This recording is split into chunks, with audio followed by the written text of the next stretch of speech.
ሰላም ጤና ይስጥልን ውድ አድማጭ ተመልካቾቻችን፣ በመከታተል ላይ የምትገኙ ጃኖ ቅማንት ሚዲያን ነው። ታሪክና ማህበረሰብ የተሰኘው ፕሮግራማችን ጀምሯል። እስከ ፕሮግራማችን ፍጻሜ አብራችሁ እንድትቆዩ የአክብሮት ግብዣችን ነው። በዛሬው የታሪክና ማህበረሰብ ፕሮግራማችን የቅማንት ህገ ልቦና እምነትና የውጭ ጸሐፍት እይታ የሚለውን እናነሳለን ማለት ነው። እንግዲህ የቅማንት ህገ ልቦና እምነት በውጭ ጸሐፍት እይታ ምን ይመስላል የሚለውን ወደ እናንተ ስናደርስ እንቆያለን። ሰፊው ጊዜ ወስዶ ማብራሪያ የሚሰጥበት እንደተለመደው ይዘንድር ይሆናል ማለት ነው። ይዘንድር እንኳን ደህና መጣህ እያልኩ እንግዲህ ዛሬ በዚህ ርዕሳችን ውስጥ ዓለም ስለ ቅማንት መረጃዎችን እንዴት ያገኝ ነበረ ወይም ደግሞ እንዴት ሲያገኝ ኖረ የሚለውን እናነሳለን። የውጭ ጸሐፍትና ተመራማሪዎች ስለ ቅማንት ህገ ልቦና ምን አሉ የሚለውን ያላቸውን እይታ እሱንም እናነሳለን። አጠቃላይ ማስረጃዎችን ካነሳም በኋላ እነዚህን ጽሁፎች በተመለከተም አብዛኞቹ የቅማንት ህገ ልቦና ሃይማኖትን ብዙዎች ፓጋን ይሏቸዋል እና በዚህ ጉዳይም ከምን ተነስተው ነው የሚለውን እሱንም እናነሳለን። በመጨረሻም ጠቅለል ያሉ መልእክቶችን አንስተን የዛሬው ውይይታችን እንዘጋለን ማለት ነው። እንግዲህ እንደ መግቢያ ዓለም ስለ ቅማንት መረጃዎችን እንዴት ሲያገኝ ኖረ የሚለውን ለተመልካቾቻችን ብናደርስና ወደሚቀጥለው ጥያቄ ብናልፍ። ወደ አንተ ልምጣ። መልካም። እንግዲህ ዓለም ስለ ኢትዮጵያዊው የቅማንት ህዝብ መረጃዎችን እንዴት ሲያገኝ ነበረ ወይም እንዴት ነበር ያገኘው መረጃዎችን? ዓለም ስለ ኢትዮጵያ በአንድም በሌላ መንገድ ይጽፋል። በተለይ ደግሞ በውስጡ ስላሉ ህዝቦችም ይጽፋል። የተለያዩ ህዝቦችን የተመለከተ ይጽፋል። ስለ ቋንቋ ይጽፋል፣ የግድ ቅማንት ላይ ይመጣል።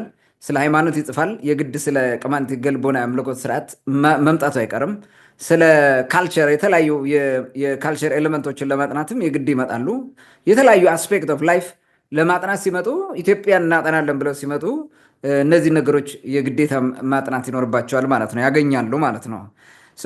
ያንን መረጃ እንዴት ነው ያገኙት? አሁን መጥተው በአካል ነው ያገኙት ወይስ በስማ በለው ነው ያገኙት ወይ ደግሞ ዝም ብሎ በግምት ነው የጻፉት? የተለያዩ ነገሮችን ማየት እንችላለን። እንዴት ነው ከነማን ነው መረጃዎችን የሚያገኙት የሚለውን ነገር በዚህኛው ነጥብ ለማንሳት እሞክራለሁ። እንግዲህ አብዛኛዎቹ ስለሌላ ርዕሰ ጉዳይ ሲጽፉ ወይንም ለማጥናት መጥተው እግረ መንገዳቸውን የተጻፉ መጽሐፍትን አዘጋጅተው ማለት ነው እንደዛ የጻፉ ናቸው። ብዙዎቹ እንደዚህ ነው፣ የእግረ መንገዳቸውን ዝም ብለው ሲመጡ የጻፉ አሉ። በሌላ ጉዳይ ወይም ደግሞ ስለሌላ ጉዳይ ብዙ መጽሐፍት የጻፉትን ከዚህ በፊት ማለት ነው እግረ መንገዳቸውን መጥተው የጻፏቸው መጽሐፍ ላይ ያሉ ቁንጽል እይታዎችን ወይንም ቁንጽል ግንዛቤዎችን በመያዝ ቅማንት እንዲህ ነው ብለው ይናገራሉ ማለት ነው። በዚህ መንገድ ያገኛሉ። ሌላው የተወሰኑት ደግሞ በኢትዮጵያ ከነበረው የገዢ መደብ ልሂቃን መረጃዎችን በመሰብሰብ ነው። እንግዲህ በኢትዮጵያ የነበረው የገዢ መደብ የምንለው የሰለሞን ስርወ መንግስት የሚባለው ነው። በዋናነት የገዢ መደብ የነበረው እስከ 1966 ኢቭን እስከ ዛሬ ደግሞ በድብቅ የቀጠለው ማለት ነው። ብአዴን የሚባል እንትን ድርጅት ያስኬደው ማለት ነው። ዛሬ የአማራን ገናንነት እናመጣለን፣ ወደ ቀደመ ክብራችን እንመለሳለን ብለው ሌሎችን ህዝቦች የሚጨፈልቁት ማለት ነው። የዛ እምነት የቀደመው ይሄ አሁን ያልኩት የሰለሞናዊ ስርወ መንግስት የሚባለው የእሱን እንትን ለማስመለስ ማለት ነው፣ ሌጋሲ ለማስቀጠል እየሰሩ ያሉት ማለት ነው። ስለ ቅማንት ከነዚህ አካላት ነው መረጃ ያመጡት ማለት ነው። እንግዲህ በሰለሞን ስርወ መንግስት አመሰራረትና በውስጡ የነበሩትን ኤሌመንቶች ስትመለከት የቀደመውን ትልቁን የቅማንት ህዝብ እያጠፉ አዲስ ማህበረሰብ ለመፍጠር የሄዱበት ነው። ስለዚህ ቅማንት ባይኮክ ኦር ክሩብ ተደብቆ እንዲኖር ነው እንጂ ዓለም እንዲያውቁ አይፈለግም። ከተለያየ የዓለም ክፍል የሚመጡ ሰዎች ደግሞ ቅማንትን እናጠናለን ብለው ቢመጡ የውሸት መረጃ ፊድ ያደርጓቸዋል ማለት ነው። በውሸት መረጃ ይሞላቸዋል። ያን የውሸት መረጃ ይዘው ነው ብዙ ጊዜ የሚጽፉት ማለት ነው። ብዙዎቹ የሃይማኖት በሚሽነሪ ደረጃ የመጡ ናቸው አብዛኛዎቹ። ሌሎቹ ደግሞ ጂኦግራፊ ለማጥናት የመጡ ናቸው። ወንዝ ለማጥናት፣ ተራራ ለማጥናት፣ መልክዓ ምድር ለማጥናት የመጡ ናቸው። ሌሎቹ ደግሞ እጽዋትን ለማጥናት ከመድኃኒት አንጻር ምናምን ለማጥናት ነው። አይዋፍን ለማጥናትም የመጡ አሉ። የተለያዩ ከሳይንስ ዘርፍ የመጡም አሉ። ታሪክ ለማወቅ የመጡ አሉ። ባህል፣ ወግ፣ ቋንቋ፣ ታሪክ ለማጥናት የመጡ አሉ ማለት ነው። እኒህ ሲመጡ አብዛኛውን የካፒታል ሲቲ ላይ የምታገኛቸው ወይንም የመናገሻ ከተማ አካባቢ የምታገኘው የዘውዳዊ ስርዓት ባለስልጣናት ናቸው አብዛኛው የምታገኘው። ስለዚህ ከነዚህ መረጃ ፊድ ይደረጋል። እነዚህ ደግሞ ሲስተማቲክሊ ቅማንትን ለማጥፋት ስራ ሲሰሩ የነበሩ ናቸው። በዚህ መንገድ መረጃ ያገኛሉ ማለት ነው። ዲስቶርትድ የሆነ የውሸት መረጃ ያገኛሉ። ያን መረጃ ሂደው መሬት ላይ እንዳያጠሩት፣ ብዙ ጊዜ ደግሞ ወደዛ መሄድ ሽፍታ ስላለ ችግር ስላለ መሄድ አይቻልም ይሏቸዋል። ስለዚህ ባዷቸው እንዳይመለሱ ከነዚህ ያገኙትን የተወሰነ ነገር ይላሉ።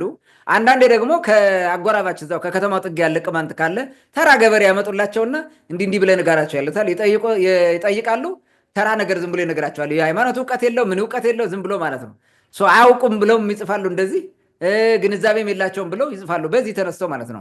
እንዲህ አይነት እንትኖች እንዳሉ እናውቃለን ማለት ነው። ስለዚህ ከገዢ መደቡ ልሂቃን ዲስቶርትድ የሆነ መረጃ ሲቀበሉ እንደነበሩ መረዳት እንችላለን ማለት ነው። ካሉት የተጻፉ መጽሐፍትን ስንገመግማቸው በአብዛኛው እንደዛ ነው። ሌላው ደግሞ አንዳንዶቹ ደግሞ በአካል ቅማንት ጋር በመገናኘት አጥንተዋል። በአካል ቅማንት ምድር መጥተው ቅማንቱን በማየት ማለት ነው። ነገር ግን እነዚህ በሁለት ይከፈላሉ። በሁለት አንደኛው እግረ መንገዳቸው ለሌላ አጀንዳ መጥተው በተለይ ደግሞ የቅማንት ሕገ ልቦናን ብለው ምን ብለው ለሌላ ጉዳይ ነው የመጡት። ግን እግረ መንገዳቸውን ሲመጡ የቅማንት ምድር ላይ ያልፋሉ፣ በቅማንት ምድር ያልፋሉ። ስለዚህ እዛው የሆነ የሚመስጣቸው ነገር ያገኙና በዛው እግረ መንገዳቸውን ያጠናሉ፣ ይጽፋሉ። እነዚህን የተወሰኑትን ላንሳ። ላይክ ጄምስ ብሩስ በ1776 ባሳተመው መጽሐፍ ትራቨልስ ቱ ዲስከቨሪ ዘ ሶርስ ኦፍ ናይል የሚል የአባይን ምንጭ ፍለጋ ጉዞ የአባይን ምንጭ ፍለጋ በሚል ርዕስ ያሳተማቸው የተለያዩ እንትኖች አሉ። ወደ 5 ምናምን እትሞች አሉት። በዛ እንግዲህ በአጋጣሚ አንዴ ከእንትን ተነስቶ ከጎንደር ተነስቶ በዚህ በእንትን በኩል በደወልና ማውራ በሚባለው አድርጎ ቆርጦ ወደ ማሂን ሂዶ እስከ ጭርክኝ ተጉዞ ነበረ። በዛ ሲጓዝ ያገኘው የቅማንት ህዝብ ነው፣ ሌላ ህዝብ የለም። በዛ እንግዲህ ስለ ቅማንት የተወሰነ ነገር ጽፏል። በኋላም ቋንቋውን ለማየት ሞክሯል።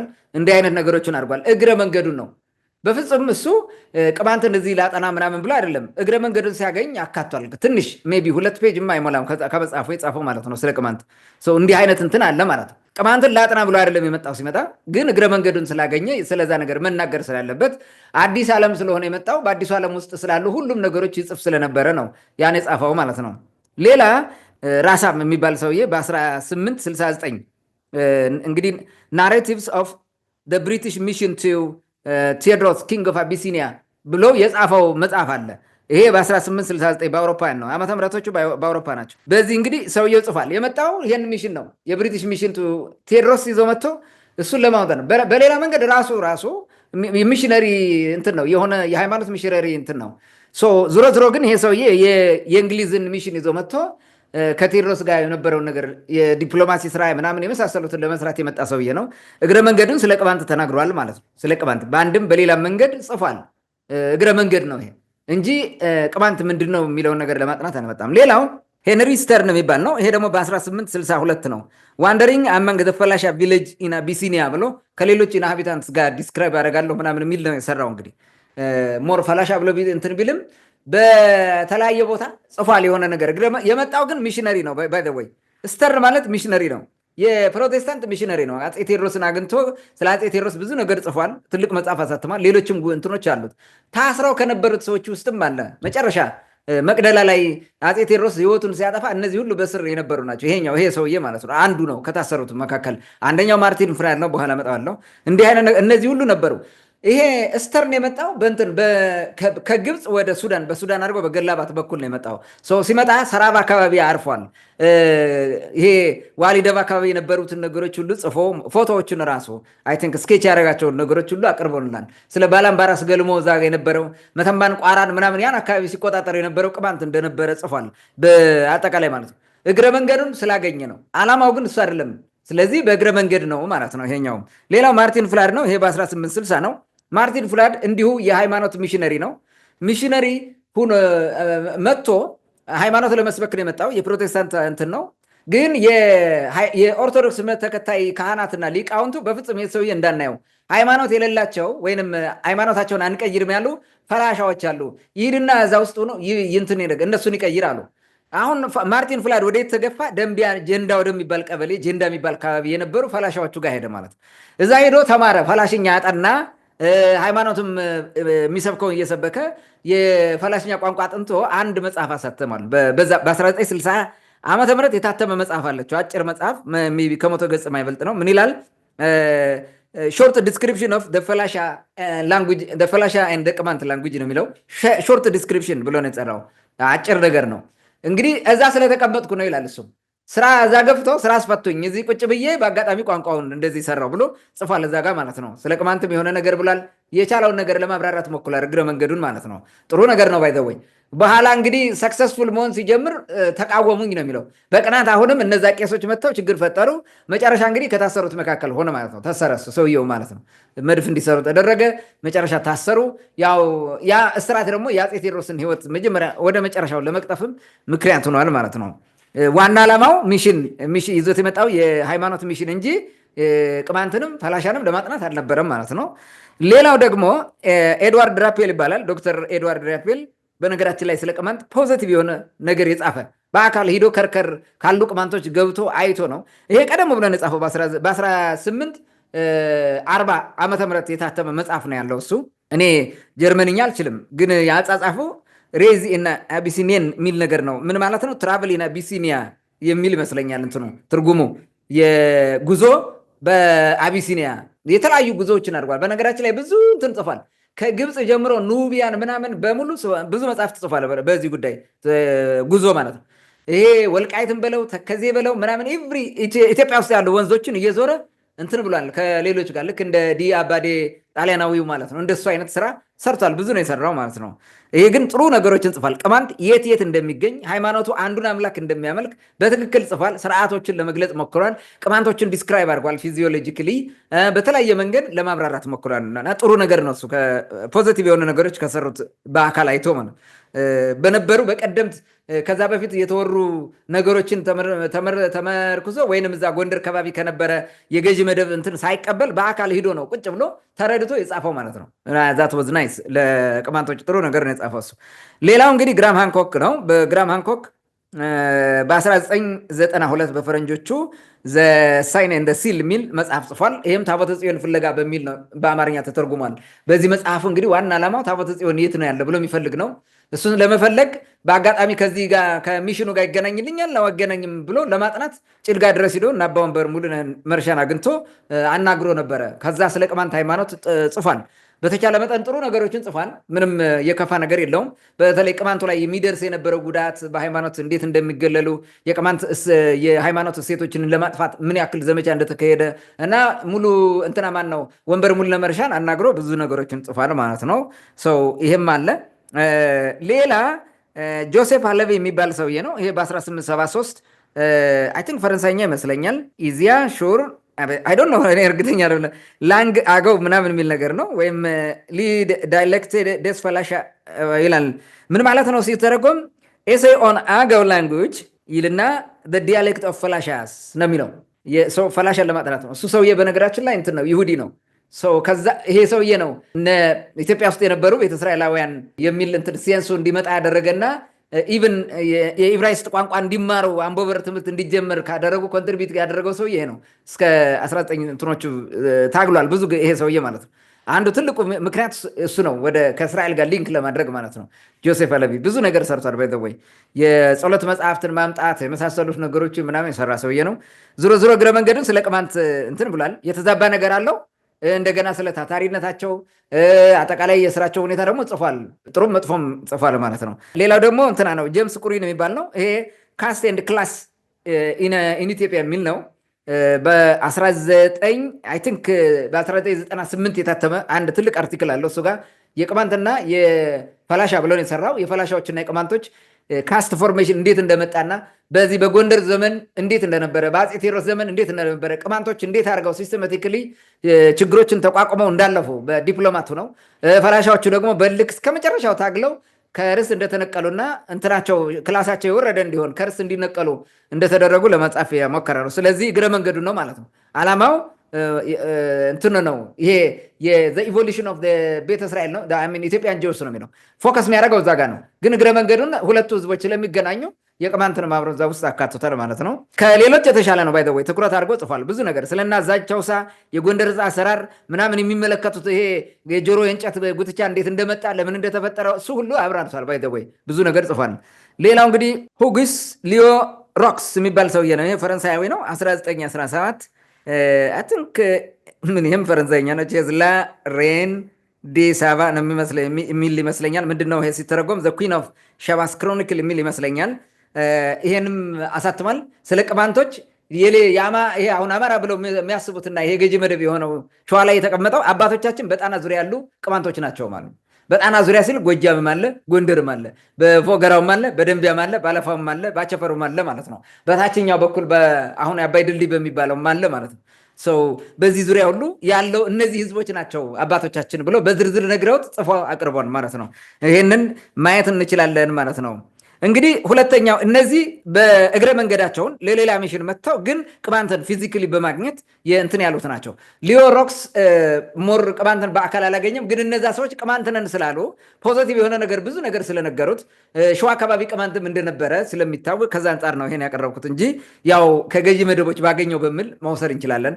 ግን እንዴት እውነት እንደተናገሩ ራሱ የሚገርም ስለሆነ ነው ይሄ እነዚህ እንትን ያደረኩት። ሌሎችም አሉ፣ ለጊዜው እነዚህ ይበቁናል ለማሳያ ያክል። ሌላ ሁለተኛው በትክክል ቅማንትን ብቻ ለማጥናት መጥተው ቅማንት ላይ ኢንጌጅ አድርገው አንዳንዶቹ 1 ዓመት 2 ዓመት የቆዩም እንዲሁ አሉ። ረጅም ዘመን ቆይተው የሰሩ አሉ ማለት ነው።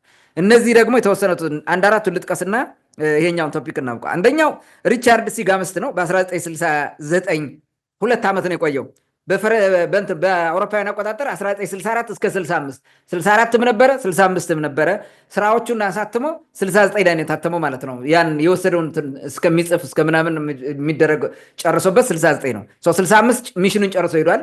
የዴታ ኮሌክሽኑ ማለት ነው ቅማንቶች ጋር ኢትኖግራፊክ ሪሰርች ነው። አይ ቲንክ ኦብዘርቬሽን ይመስለኛል፣ ነን ፓርቲሲፓቶሪ ኦብዘርቬሽን ይመስለኛል። ያል ቁጭ ብሎ በደንብ አድርጎ እዛ እንትን እያደረገ የመጣ ነው። ይጠይቃል። እንደዛ አይነት ነገሮች ነው የነበረው ሰርቶ ሄደው ማለት ነው።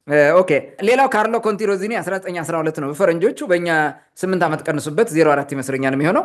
በዚህ ጊዜ ደግሞ ይሄ የቅማንተኛ ቋንቋን አጥንቷል። በተለይ ደግሞ ከርከር ከባቢ ያለው ቅማንተኛ ሙሉን አጥንቷል። አብረው ቁጭ ብሎ እዛ ቋንቋ እያጠና ማለት ነው ረጅም ሰዓት። ባይዘው ይሄ ከአስመራ ከነበረ ጣሊያናዊ ነው፣ ከአስመራ ነው። እንትኑን አንድ ቅማንተኛ የሚናገር ሰው አግኝቶ አጋጣሚ እሱ እንትን ስላደረገው ነው ወደዚህ የመጣው። ቅማንተኛ ሲናገር ቅማንተኛ ምን እንደሆነ አያውቅም ነበረ። ኤርትራ ቅማንቶች ነበሩ ባይዘወይ፣ አሁን ቀስ በቀስ ጠፍተው ካልሆኑ ሰው ከነዛ ነው የወሰደው። ከሱ ወስዶ መጨረሻ ላይ ጠፋ ሰውየው። አፈላልጎ መጥቶ እዚህ ጋር ይህን ጥናት እንዲያጠና አድርጎታል ማለት ነው። ሌላው ሊዮ ሪኒሽ የሚባለው ነው። የቋራ ቋንቋ ብሎ ነው ያጠናው። ቋራ እንግዲህ ቅማንት ነው እንታውቃለን። የቋራ ቋንቋ ምናምን እያሉ ያጠኑታል። ዲያሌክት ነው እንጂ ቋንቋ አይደለም። ቋርኛ ማለት የቅማንተኛ ዲያሌክት ተብሎ ምሁራን ከወሰኑት መካከል ውስጥ ያለ ነው። አንድ ነው፣ ምንም ልዩነት የለውም። አንድ አይነት ቋንቋ ነው። ይሄኛው በ1883 ነው ሊዮ ሪኒሽ የጻፈው። ይህም ጥሩ መጽሐፍ ነው ባይዘወይ፣ በጣም ጥሩ መጽሐፍ፣ ቅማንተኛን ሙሉ በሙሉ የሚያስተምር በጣም የሚገርም መጽሐፍ ነው። እሱን ሰርቷል ማለት ነው። ከዛ በተጨማሪ እንግዲህ ዴቪድ ኤል አፕሊያርድ የሚባል ሰው ያለ እሱ 1975 ያሳተመው መጽሐፍ አለ። ይሄ አይ ቲንክ ዲስክሪፕቲቭ አውትላይን ኦፍ ቅማንት የሚል መስለኛል እንትኑ ርዕሱ። ይሄም ጥሩ ነገር ነው ያጻፈው። በተለይ ይሄ ሲንታክሱን ሞርፎሎጂ ምናምን እንደዚህ በደንብ አድርጎ ቋንቋውን አጥንቶ ይሏል ማለት ነው። አብዛኛዎቹ እነዚህ እዚህ ሊስት ዳውን ያረኳቸው ከሪቻርድ ሲጋምስት ውጭ ቋንቋ ነው ያጠኑት በአብዛኛው ማለት ነው። ግን እግረ መንገዳቸውን ስለ አጠቃላይ ቅማንት ህዝብም ጽፈዋል፣ ተናግረዋል ማለት ነው። እነዚህ እንግዲህ በአካል መጥተው ፊዚካሊ እዛው መጥተው ነው። አሁን ከነዚህ መካከል እንግዲህ በአካል መጥተው ካጠኑትም አይተው በትክክል ብዙ ነገር ተረድተው ያበላሹም አሉ፣ የሆነ ነገር አበላሽተው ይሄዱም አሉ። አሁን ሪቻርድ ሲጋምስ በጣም ጥሩ ነገር ጽፏል። የቅማንትን ወግ፣ ባህል፣ ካልቸር፣ ሃይማኖት ምናምን ኤቭሪቲንግ ጽፏል በሚገርም ሁኔታ። ርዕስ ሲሰጠው ግን የተለየ ነገር ጽፎ ሄደ። ምን ብሎ ነው የሄደው? ቅማንት አለና ፔጋን ሄብሪያክ ፒዛንትሪ ብሎ ጻፈ። ይሄ በጣም እንትን ነው፣ ጥፋት ነው። ፔጋን የሚያስብለው ነገር ምንድን ነው የሚል ነገር በኋላ ስለምንመጣበት ማለት ነው። ይሄ ስህተት ነው። ግን ከዛ በፊት የነበሩትን እንትን ላለ ማለት የሄደበት ማለት ነው። አንደኛው ይሄ ነው። ልክ አሁን ካጠኑት ሄደው በአካል አጥንቶ ይሄን እንኳን አለመረዳት መቻሉ በራሱ በጣም ያሳዝን ነው። ሌላው በርቀትና ዝም ብሎ እግረ መንገዳቸውን ሲመጡ አጥንተው ያበላሹ ማለት ዝም ብለው ሰምተው ማለት ነው እንደፈለገ። እሱንም በኋላ አሁን በሚቀጥለው ነጥብ እናነሳዋለን ብዬ አስባለሁ። ሌላ በትክክል የገለጹ አሉ እንደነ ራፔል አይነቶች ማለት ነው። በአጋጣሚ መጥተው ምርጥ አድርገው ይሰራሉ። ሌሎችም አሉ እንደዚህ በትክክል ቅማንትን ዲስክራይብ ያደርጉት። አንዱ ደግሞ መጥፎ አንዱ ጥሩ ምናምን የሚሰሩም አሉ ብዙ ማለት ነው። ታንክ ዩ። ይሄን ይመስላል። መልካም እንግዲህ ዓለም ስለ ቅማንት መረጃዎችን እንዴት ሲያገኝ እንደነበረ በሁለት መንገድ ዘርዝራ አስቀምጣቸዋል። ግማሹ እግረ መንገዱን መጥቶ አብዛኛው እግረ መንገዱን መጥቶ ግን መረጃውን ሲያገኝ የሰማውንም ያገኘውንም ነገር ጽፎ የሄደበት ሁኔታ አለ። ሌላው ደግሞ ሌሎች ደግሞ በዋናነት ለዚህ ብለው ትኩረት አድርገው መጥተው እየጻፉ አሉ።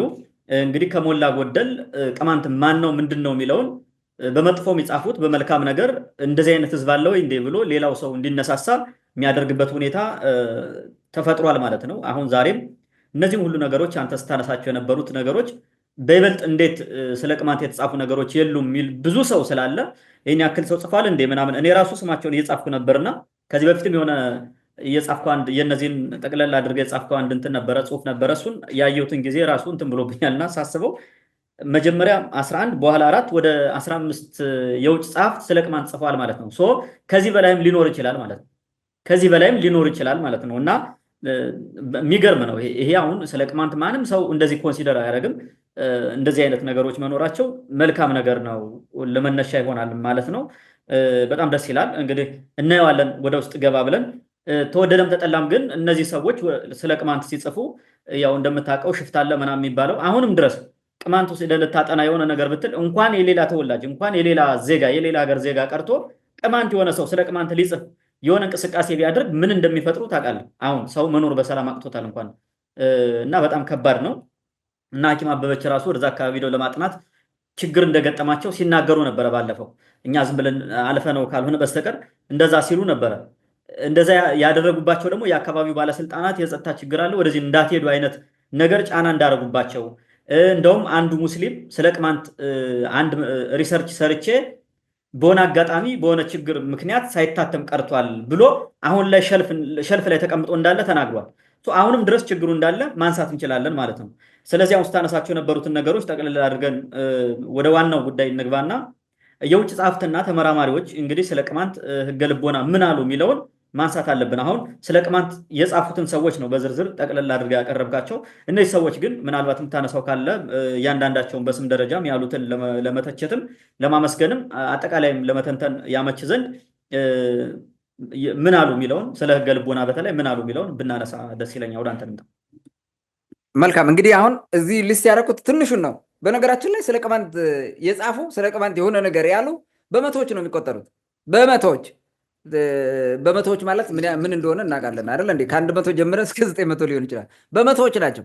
ሁሉን ስላልደረስባቸው ወይም ሁሉን ለማቅረብ ስለማይቻል ነው። በጣም ብዙ ናቸው። ቅማንት እንግዲህ በተለያየ ስም ስለሚጠራ ሰርች ስታደርግ በተለያየ ስም ሰርች አድርገህ ነው የምታገኘው። ሰው በዛ ብዙዎች ናቸው፣ በጣም ብዙ ናቸው። እንደዚህ በዚሁ 10 ምናምን ብለህ የምንተዋቸው አይደለም። በመቶ የሚቆጠር ነው እንትኖቹ ስለ ቅማንት የተጻፉ ነገሮች ማለት ነው። የጻፉ ሰዎችም ኢቭን ተቋማት ራሱ ስለ ቅማንት የጻፉ በጣም ብዙ ናቸው። እንዲሁ አሳንሰን የምንመለከተው አይደለም ማለት ነው። እንግዲህ የውጭ ጸሐፍት ምን ጻፈው ምን አደረገ፣ በተለይ ህገ ልቦና ጋር ምን አሉ ነው። ዛሬ ለህገ ልቦናው ላይ አይተናል። ነገ ስለ ቅማንት ባህል፣ ወግ፣ ቋንቋ ምናምን የጻፉትን በሌላ መንገድ ልናየው እንችላለን። በየጊዜው እንዲያደርግ እናመጣለን፣ በየዘርፉ ማለት ነው። ከታሪክ ጋር በተያያዘ ከስነ ምግባር በተያያዘ የተጻፉ ብዙ ነገሮች ስላሉ እነሱን በየዘርፉ እናመጣቸዋለን ማለት ነው። ኦኬ እንግዲህ የውጭ ጸሐፍትና ተመራማሪዎች ሚሽነሪዎቹ ራሱ ማለት ነው እነዚያን በሙሉ ስለ ቅማንት ብለዋል እና የተወሰኑትን ላንሳ። አንደኛ አርኖልድ የሚባል ነው። ፔርሲ ይላል እንግዲህ ፔርሲ አርኖልድ ነው የሚባለው 1912 222 ገጽ ላይ የጻፈው ነው። የመጽሐፉ ርዕስ ፕሪሉድ ቱ መቅደላ የሚል ነው። አይ ቲንክ አፄ ቴዎድሮስ ጋፋት ተነስቶ ወደ መቅደላ ያደረገውን ጉዞ በዝርዝር የጻፈ ይመስለኛል ሰውየው። እንደዛ ነው፣ በዛ ዙሪያ ነው የሰራው እና ከዛ ውስጥ እንግዲህ ስለ ቅማንቶች የህገ ልቦና ሃይማኖት በጻፈው መጽሐፍ ውስጥ እዚሁ ገጽ 225 ላይ እንዲህ ብሏል። ቅማንት ሃዝ ሚስቴሪየስ ሪሊጅን፣ ቅማንት ሚስጥራዊ የሆነ ወይም ሚስጥር የሆነ ሃይማኖት አላቸው አለ። they practice a kind of Christianity combined with a strange Judaic and animist rituals and worship ይላል። አሁን እንግዲህ አገናኘው ማለት ምን አደረገ? ሚስጥር ነው አለው። የቅማንትን ህገ ልቦና የሃይማኖት ሚስጥር ነው አለና፣ ሚስጥር ከሆነ እንግዲህ እንዴት አድርጎ አወቀው ነው። አሁን እዚህ ጋር ዝም ብሎ ነው እሱ የጠቀሰው። ምን ያደርጋሉ? ምንድነው የሚሰሩት አለ። ክርስትና የሚመስል ግን ክርስትናን ከእንግዳ ከሆነ የይሁዲ እምነት ጋር እና አኒሚስት የሆነ ደግሞ ሪቹዋል የሆነ አይደለ፣ አንዳንድ እንስሳትን ዛፎችን ሊሆን ይችላል እንደ ቅዱስ ቆጥረህ ምናምን የሆነ የምታደርገው ሪቹዋልስ አለ፣ ወርሺፕ አለ። ልክ እንደዛ ነገር ነው ይሄ። አሁን ይሄ ጣዖት አምልኮት እንደምትባለው አይነትና ክርስትናን ከይሁዲ ጋር ይሁዲንም ደግሞ ከጣዖት አምልኮት ጋር ምናምን እንደዛ አድርጎ ያገናኘ ነው ብሎ ይናገራል ማለት ነው። መጀመሪያ እንግዲህ ሚስቴሪየስ አለ፣ ሚስጥር ነው አለ። ሚስጥር ከሆነ እንዴት አወቀው? ማን ነገረው? ከየት አመጣው መረጃውን? አሁን እሱ በግምት ነው የጻፈው። ይሄ ዝም ብሎ መጽሐፍ ማለት ነው። አንዱ ይሄ ነው። ሌላው ሁለተኛው ሬክለስ ኤሊዝ ይባላል። አይ ቲንክ ኤሊዤ ሊሆን ይችላል፣ እኔ አላውቅም፣ ፈረንሳይኛ ስለሆነ ሬክለስ ኤሊዤ ሊሆን ይችላል።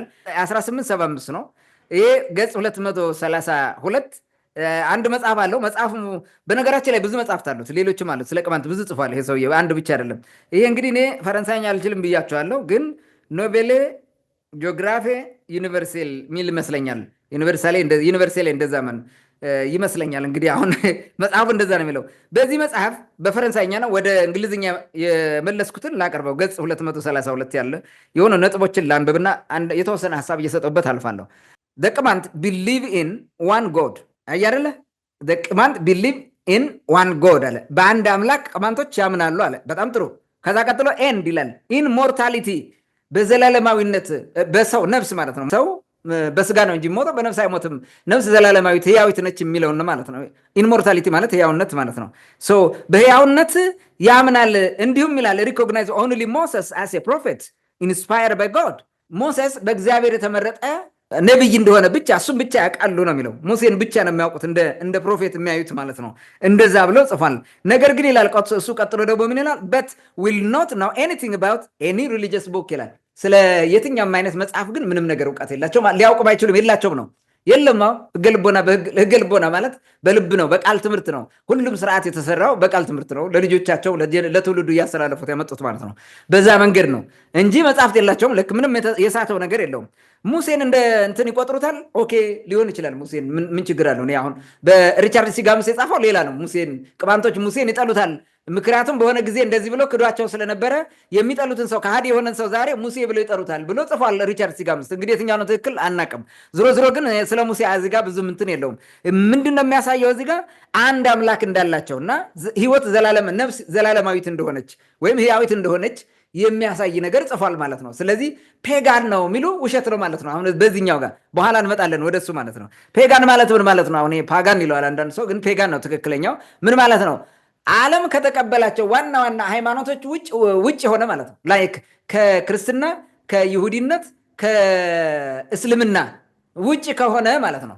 ውጭ ከሆነ ፔጋን ይሉታል ማለት ነው። አንዱ ይሄ ነው። ሁለተኛው ፔጋን ብለህ ስትጠራ አረመኔ የምትለው ነው። ኢሞራል፣ ሳቬጅ፣ አንሲቪላይዝድ ማለት ነው። በዚህ እይታ ነው። ሳቬጅ ማለት ያው ኋላ ቀር አራዊት ነገር ሆነ የምትቀጥል ማለት ነው። ኢሞራል ሞራል የሌለው በሌላው ዘንድ በአብዛኛው ህዝብ ዘንድ ተቀባይነት የሌለው ማለት ነው። አንሲቪላይዝድ ያልሰለጠነ ኋላ ቀር ማለት ነው። እንዲህ ማለት ነው። አሁን እንግዲህ ከዚህ ከሁለቱ አንዱ ነው። ከሃይማኖት አንጻር ከወሰድከው ዓለም ከተቀበለ ውጭ የሆነ ሃይማኖት በሙሉ ፔጋን ይባላል ወይም አረባዊ ይባላል በሚል እንውሰደው እና ከሁለቱም አንዱ ሊሆን ይችላል። አንዳንዱ ሁለተኛውም ትርጉም እንትን ስለሚል ማለት ነው። ይህንን ማየት እንችላለን። ስለዚህ ይሄ ሰውዬ ግን ፔጋን ናቸው አላለም። ምን አለ? ቅማንት ቢሊቭ ኢን ዋን ጎድ አለ። በአንድ አምላክ ያመልካሉ። ኢን ሞርታሊቲ ብሎ አውርቷል። በኢሞርታሊቲ ወይም በህያውነት በነፍስ ህያውነት ያምናል ማለት ነው። ኦኬ ሌላ ነጥብ አንስቷል ይሄ ሰው። የዚሁ እንዲህ ካለ ዝቅ ብሎ ምን ይላል? they have no special holidays at all። አሁን እዚህ ጋር እንግዲህ መሳሳት መጣ።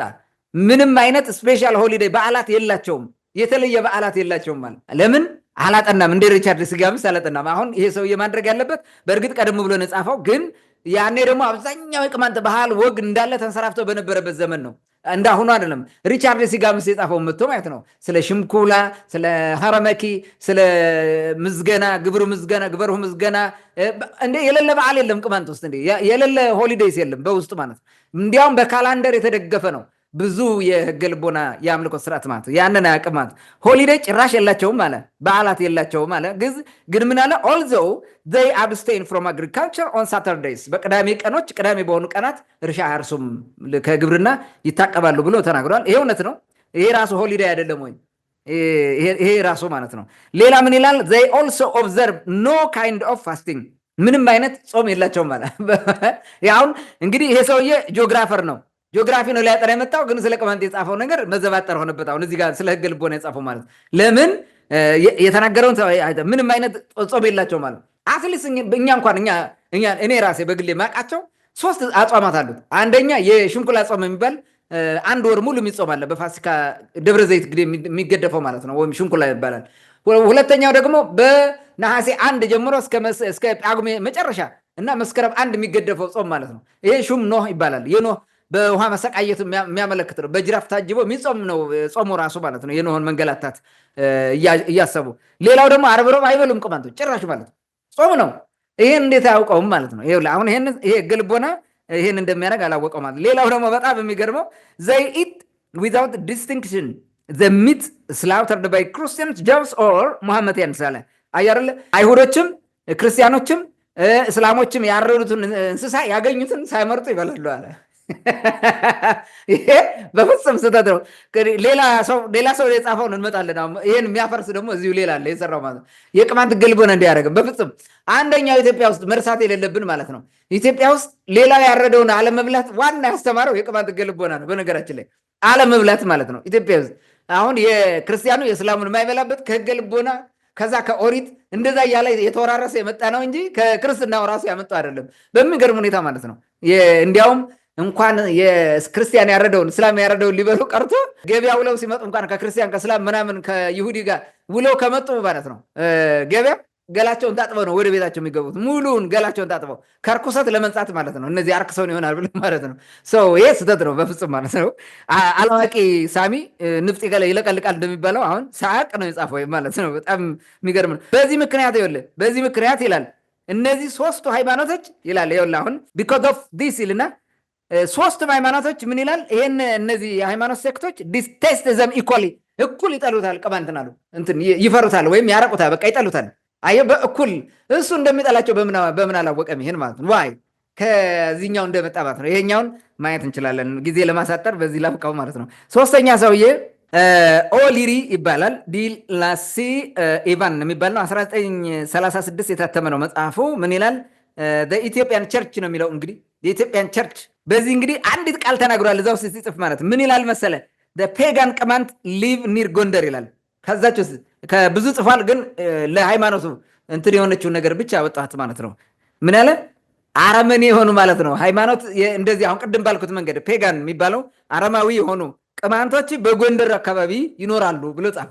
ፔጋን መሆናቸውን በምን እንዳወቀ ግን ምንም የነገረን የለም የገለጸልን ነገር የለም ማለት ነው። ሌላው ስተርን ነው።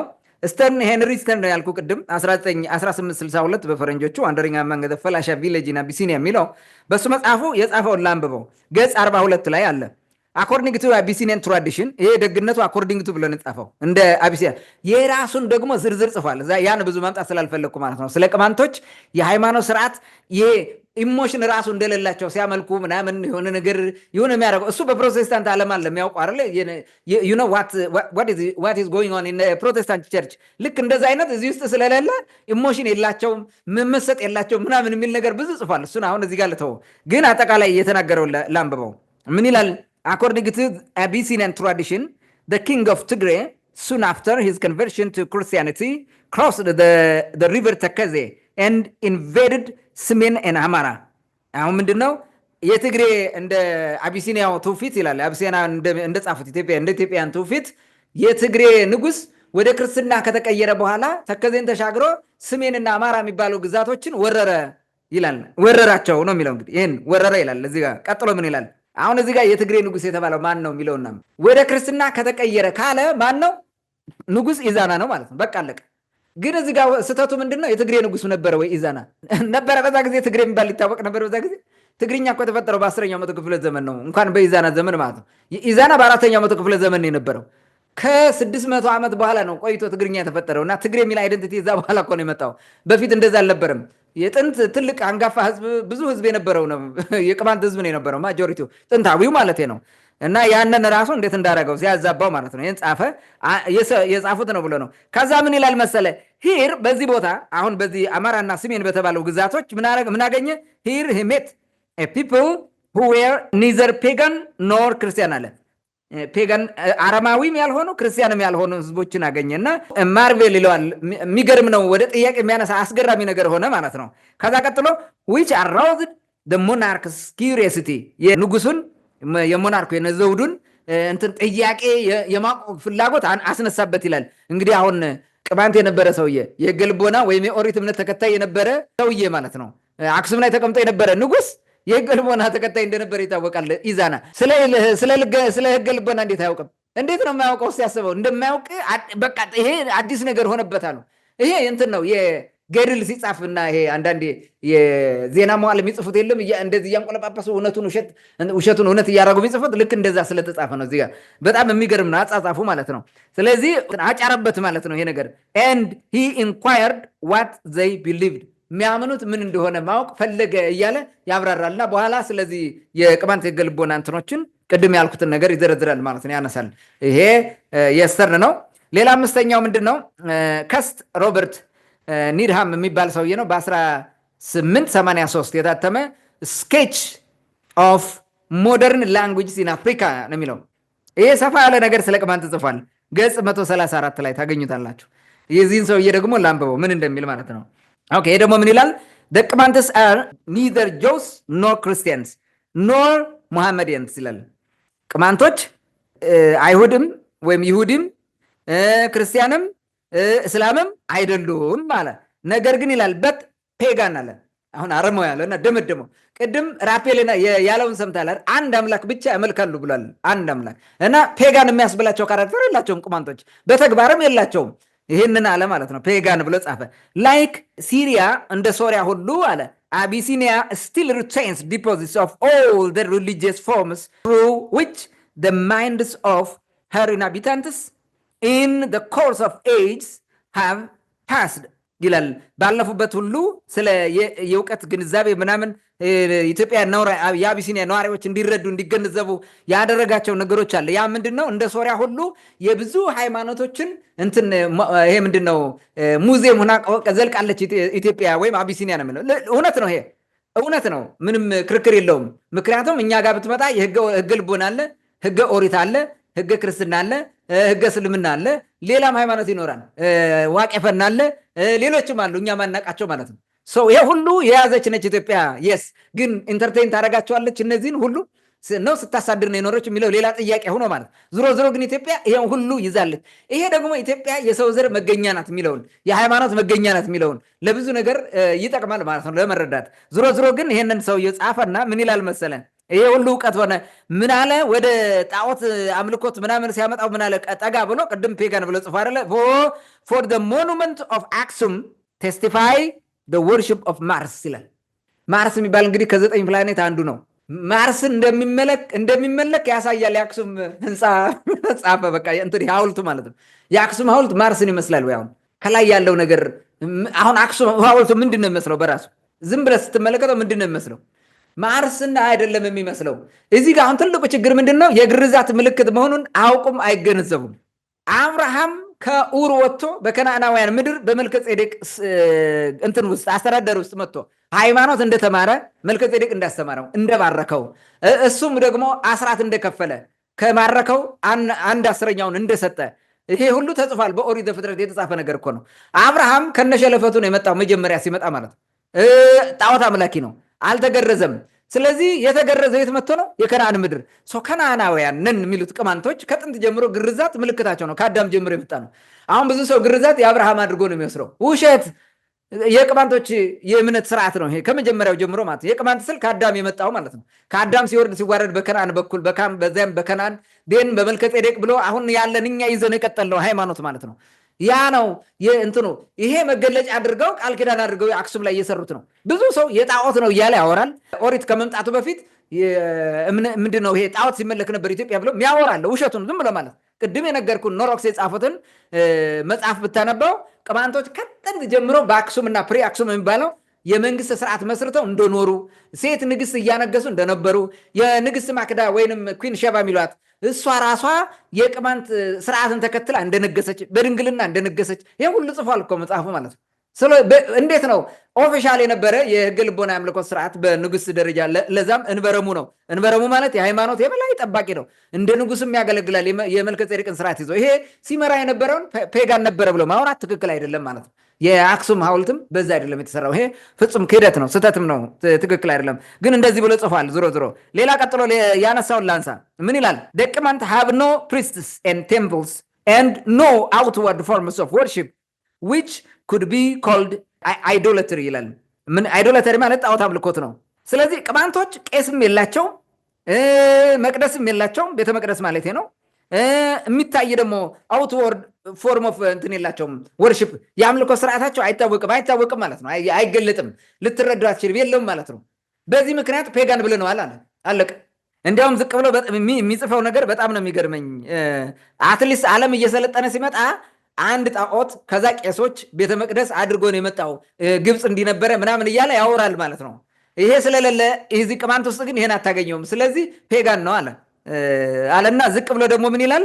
when we proceed onward በመጽሐፍ ውስጥ እንግዲህ እየገፋን ስንሄድ አለ we shall see that such is the normal state of the uncivilized tribes of Africa ላየን ይሄ የተለመደ ኖርማል የሆነ ያልሰለጠኑ የአፍሪካውያን ህዝቦች መገለጫ ነው። ዋናው በቃ ይሄ ነው። ኋላ ቀር ናቸው ማለት ነው።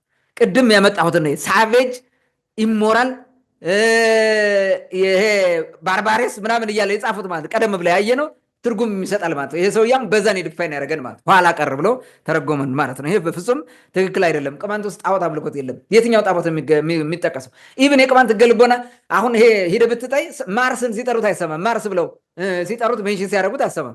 አንዳንዶቹ አሁን መልሼ እመጣለሁ ሌላ ቦታ ፀሐይን ሁሉ ያመልካሉ ምናምን ብለው ይጻፋሉ። በዛ መንገድ ነው እንግዲህ። ይሄንን ለምን እንደሆነ በኋላ እናነሳዋለን፣ እንዲህ ለምን እንደሚጽፉ ማለት ነው። ይሄ ሰውዬ እነዚህን ጽፏል ማለት ነው። ይህን መልእክት አስተላልፏል። ስድስተኛው ሰው ላንሳ። ይሄ ትሪሚንግሃም ይባላል። ትሪሚንግሃም ስፔንሰር ትሪሚንግሃም ነው ሙሉ ስሙ ዝም ብሎ ሲጠራ 1952 ኢስላም ኢን ኢትዮጵያ ነው የሚለው እስልምና በኢትዮጵያ ማለት ነው። ይሄ ደግሞ ሰፊ ነገር ጽፏል። በጣም የሚገርም ማለት ነው። በጣም ብዙ ነገር ነው የጻፈው። እሱን ላንብበው። ገጽ 17 ታገኙታላችሁ። ምን ይላል መሰላችሁ? a group of people retained their paganism እንዲያውም አገው ፓጋን ነው የሚለው የአገው ፓጋኒዝምን ይዘው ቀጥለዋል። የሆነ ግሩፕ ኦፍ ፒፕል አለ አንቲል ቬሪ ሪሰንት ታይም እስከ ዛሬ ማለት እስከ ዛሬ ይሄንን ይዘው ቀጥለዋል አለ። ነገር ግን ይላል but today they are either Jew or Christian with the exception of the Qamant who are the last remnant of the pagan Agau. ቅማንቶች እስካሁን ክርስቲያንም ምንም ሳይሆኑ እነዛኞች ይዘው ዘልቀው ነበረ አለ። ግን ስቲል እስካሁን ያላለ ሙሉ በሙሉ ክርስቲያንም ያልሆነ የእንትንም ያልሆነ የጀው ወይንም ይሄ የይሁዲን ሃይማኖት ያልተቀበለ ወይም ኦሪትን የማይከተል አንድ ህዝብ አለ። እሱም ቅማንት ነው። ይሄ ደግሞ የቀደመው ፔጋን አገው ይሄ አረማዊ አገው ሲያመልከው የነበረውን ነገር ይዞ ይቀጠለ ነው ብሎ ነገረን ማለት ነው። ይሄ ፍጹም ስህተት ነው። ሲጀመር አገዎቹ ህገ ልቦና ያመልኩ ነበር። የሚያውቃለ ማስረጃ ያለው አለ። ይሄን ነገር የሚያውቃለ ለምንድን ነው አገው ውስጥ ይሄን ነገር ማናገኘው? አለ ሪሚነንቱ አሁን አገው ይሄን እንትን ማግኘት ይችላል። ጎጃም የነበሩ አገዎች ሌላ ናቸው። አትሊስት የአባይ ምንጭ ላይ እየሄዱ በአመት ከብት ምንድነው ጎድ ኦፍ ፒስ ነው ይመስለኛል። ጎድ ኦፍ ፒስ በሚል ከብት ሁሉ እያረዱ በአመት የሚያከብሩት ነበረ። ለወንዙ ማለት ነው ለአባይ ማለት ነው። አይ ቲንክ ጊዮን ምናምን የሚሉት እዛ ጋር የሚያወሩት ነገርም እንዳለ እናውቃለን። ይሄንን እንትና ጽፎታል በደንብ አድርጎ ነው የጻፈው ጄምስ ብሩስ። ይሄን ጽፎት እኔ እንዲያውም ሶሻል ሚዲያ ላይ አጋርቻቸዋለሁ ከነ ፎቶ ማለት ነው። እዛ የነበረውን እንትን ስሎት ማለት በሚገባ እንደዛ አይነት ነገር ነበረው እንጂ ህገ ልቦና የሚባል ነበራቸው። ልክ እኛ እንደምናደርገው ያን የሚያሳይ ቅርስ አላቸው። ይሄን ማንሳት አለብን። ይሄን ያነሳው አይ ቲንክ ስህተት ይመስላል። ምን ይላል ከዛ ቀጥሎ? little is known about the religion for they are regarded as little better than lepers ይላል by the Christians and Muslims and subsequently concealed ይላሉ። ምንድነው ቅማንቶቹ ልክ ቁምጥናን እንደ ቁምጥና ምናምን ሰው እንደሚደበቀው ሁሉ በዛ ደረጃ ከዛ እንዲያው ትንሽ አሻሽለው ነው ቅማንቶችን አክሴፕት የሚያደርጉትና ልክ ቆማጣ የሆነ ሰው ወይም የስጋ ደዌ ያለው ሰው እንደምትጸየፉ አይነት ስለሚጸየፉት ቅማንቶችን በዛ ደረጃ ስለሚያቸው ይደበቃሉ አለ። በዚህ ምክንያት ትንሽ ነው የሚታወቀው፣ ብዙ አይታወቅም ስለ ቅማንት ብሎ አወራ። በጣም የሚገርም ማለት ነው። ይህንን ማውራ ይህም ስህተት ነው፣ ፍጹም ስህተት ነው። እያንዳንዱ ማውራት ብዙ ጊዜ ስለሚፈጅ ዝም ብዬ ልለፋው። ሌላው it has been suggested that እንግዲህ ሰዎቹ ናቸው አስተያየት የሰጡት ማለት it has been suggested that it is a form of sun worship አለ። መጣልህ እንግዲህ ሰዎቹ ሲሉ እንዳሉት ከሆነ የፀሐይ አምልኮት ነው የሚከተሉት አለ። የፀሐይ አምልኮት ነው አለ። ፀሐይ ነው የሚያመልኩት አለ። ኦኬ እንዴት ይገለጻል ብሎ ሲያመጣው ምክንያቱም ይላል but at the daybreak በጧት ማለት ነው። ጧት ይነሱና they all run to the east ወደ ምስራቅ ይሮጣሉ። ጧት ተነስተው ምን ያደርጋሉ? praying and chanting in celebration of the rising of the sun የምትወጣውን ፀሐይ ያመልኳታል። እሷን ቻንት ያደርጋሉ፣ ይጸልያሉ ለፀሐይዋ።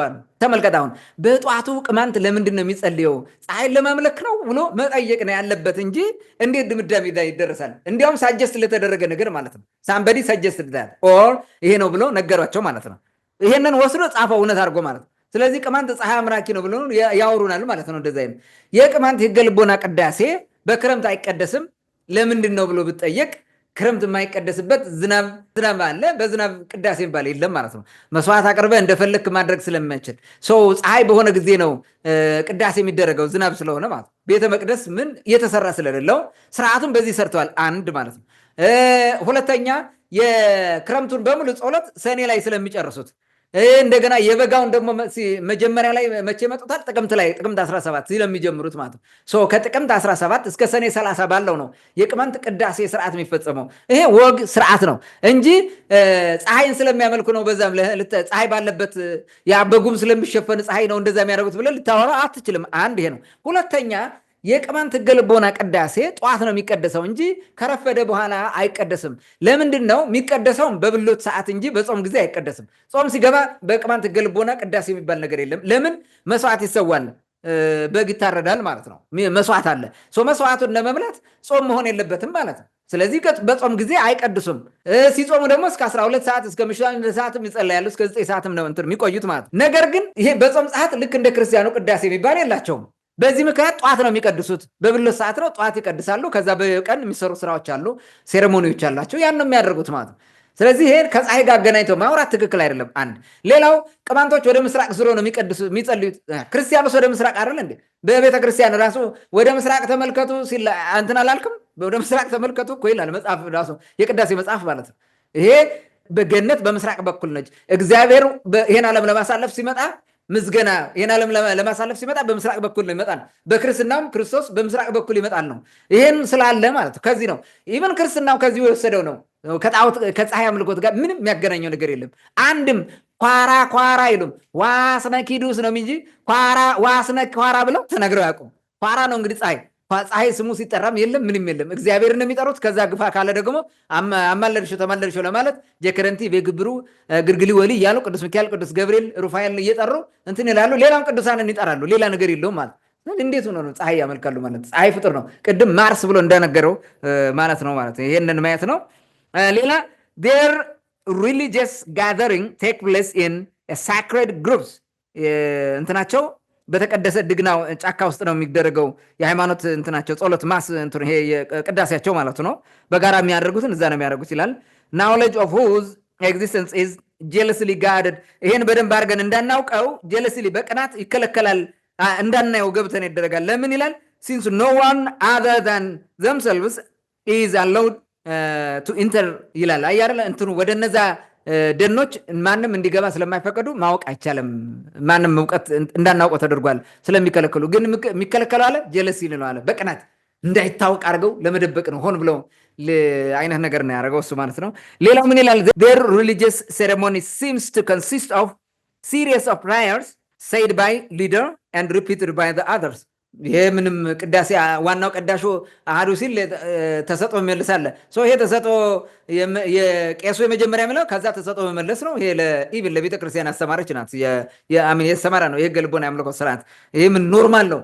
እውነት ነው። ምንም የተለየ ነገር የለውም። ዋስና ኪዱ ሲላል አንደኛው ተቀጥሎ ዋስና ኪዱ ሲለን ሌላ የሚባሉ አሉ። አንዱ ሲል አንዱ እያሉ ነው እየተቀባበሉ የሚቀድሱት። ይሄ ቅዳሴ ስርዓት ስለሆነ ነው።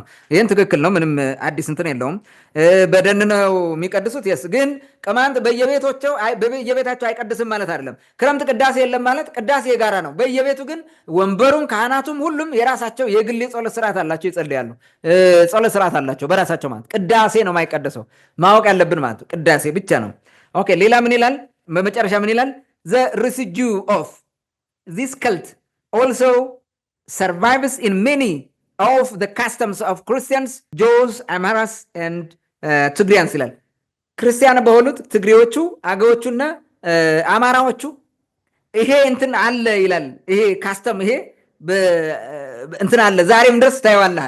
አሁን እውነቱን መሰከረ። በቃ ዛሬ ላይ በዚህ በሃይማኖታቸው ውስጥ ዛሬም አለ ይላል። የስ አለ። ለምን እነዚህ ነበሩ ማለት ነው። በፊት ይከተሉ ነበር። ያ እንትኑ ተጽዕኖውን እያሳየን እየነገረን ነው ማለት ነው። ከዚህ እንደወሰዱት ቅድም ያነሳሁትን ነገር ነው የነገረን። አንድ አይ ቲንክ ሁለት ሰው ይቀረናል። እሱ እንትን ልበለውና ጨርሰው ራሳም የተናገረው ነው። ራሳም ሆርሞዝ ራሳም 1869 ናሬቲቭስ ኦፍ ሚሽን ቱ ቴዎድሮስ ኪንግ ኦፍ ቴዎድሮስ ቴዎድሮስ ኪንግ ኦፍ አቢሲኒያ በሚለው ገጽ 208 የተጻፈውን ላንብበው። ምን ይላል? the Comanches have a place of worship at ሰራባ ላይ ደርሶ ስለነበረ ነው። በታች ስለመጣ በሱዳን ማለት ነው።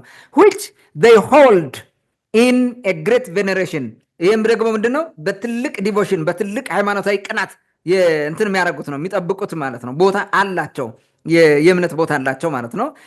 ኢንታየር ፕሌስ ቢትዊን ስፕሪንግ ኤንድ ዚስ ቴምፕል አለው። አሁን ያኛው ቴምፕል የላቸውም ብሎ አይደል ገልቦና የደን ቴምፕል እንዳለን አያውቅም ማለት ነው። ያኛው ቅድሞ ሰውዬ ማለት ነው። ይኸው ቴምፕል ብሎ ጠራው። ይሄኛው ቴምፕል አለ።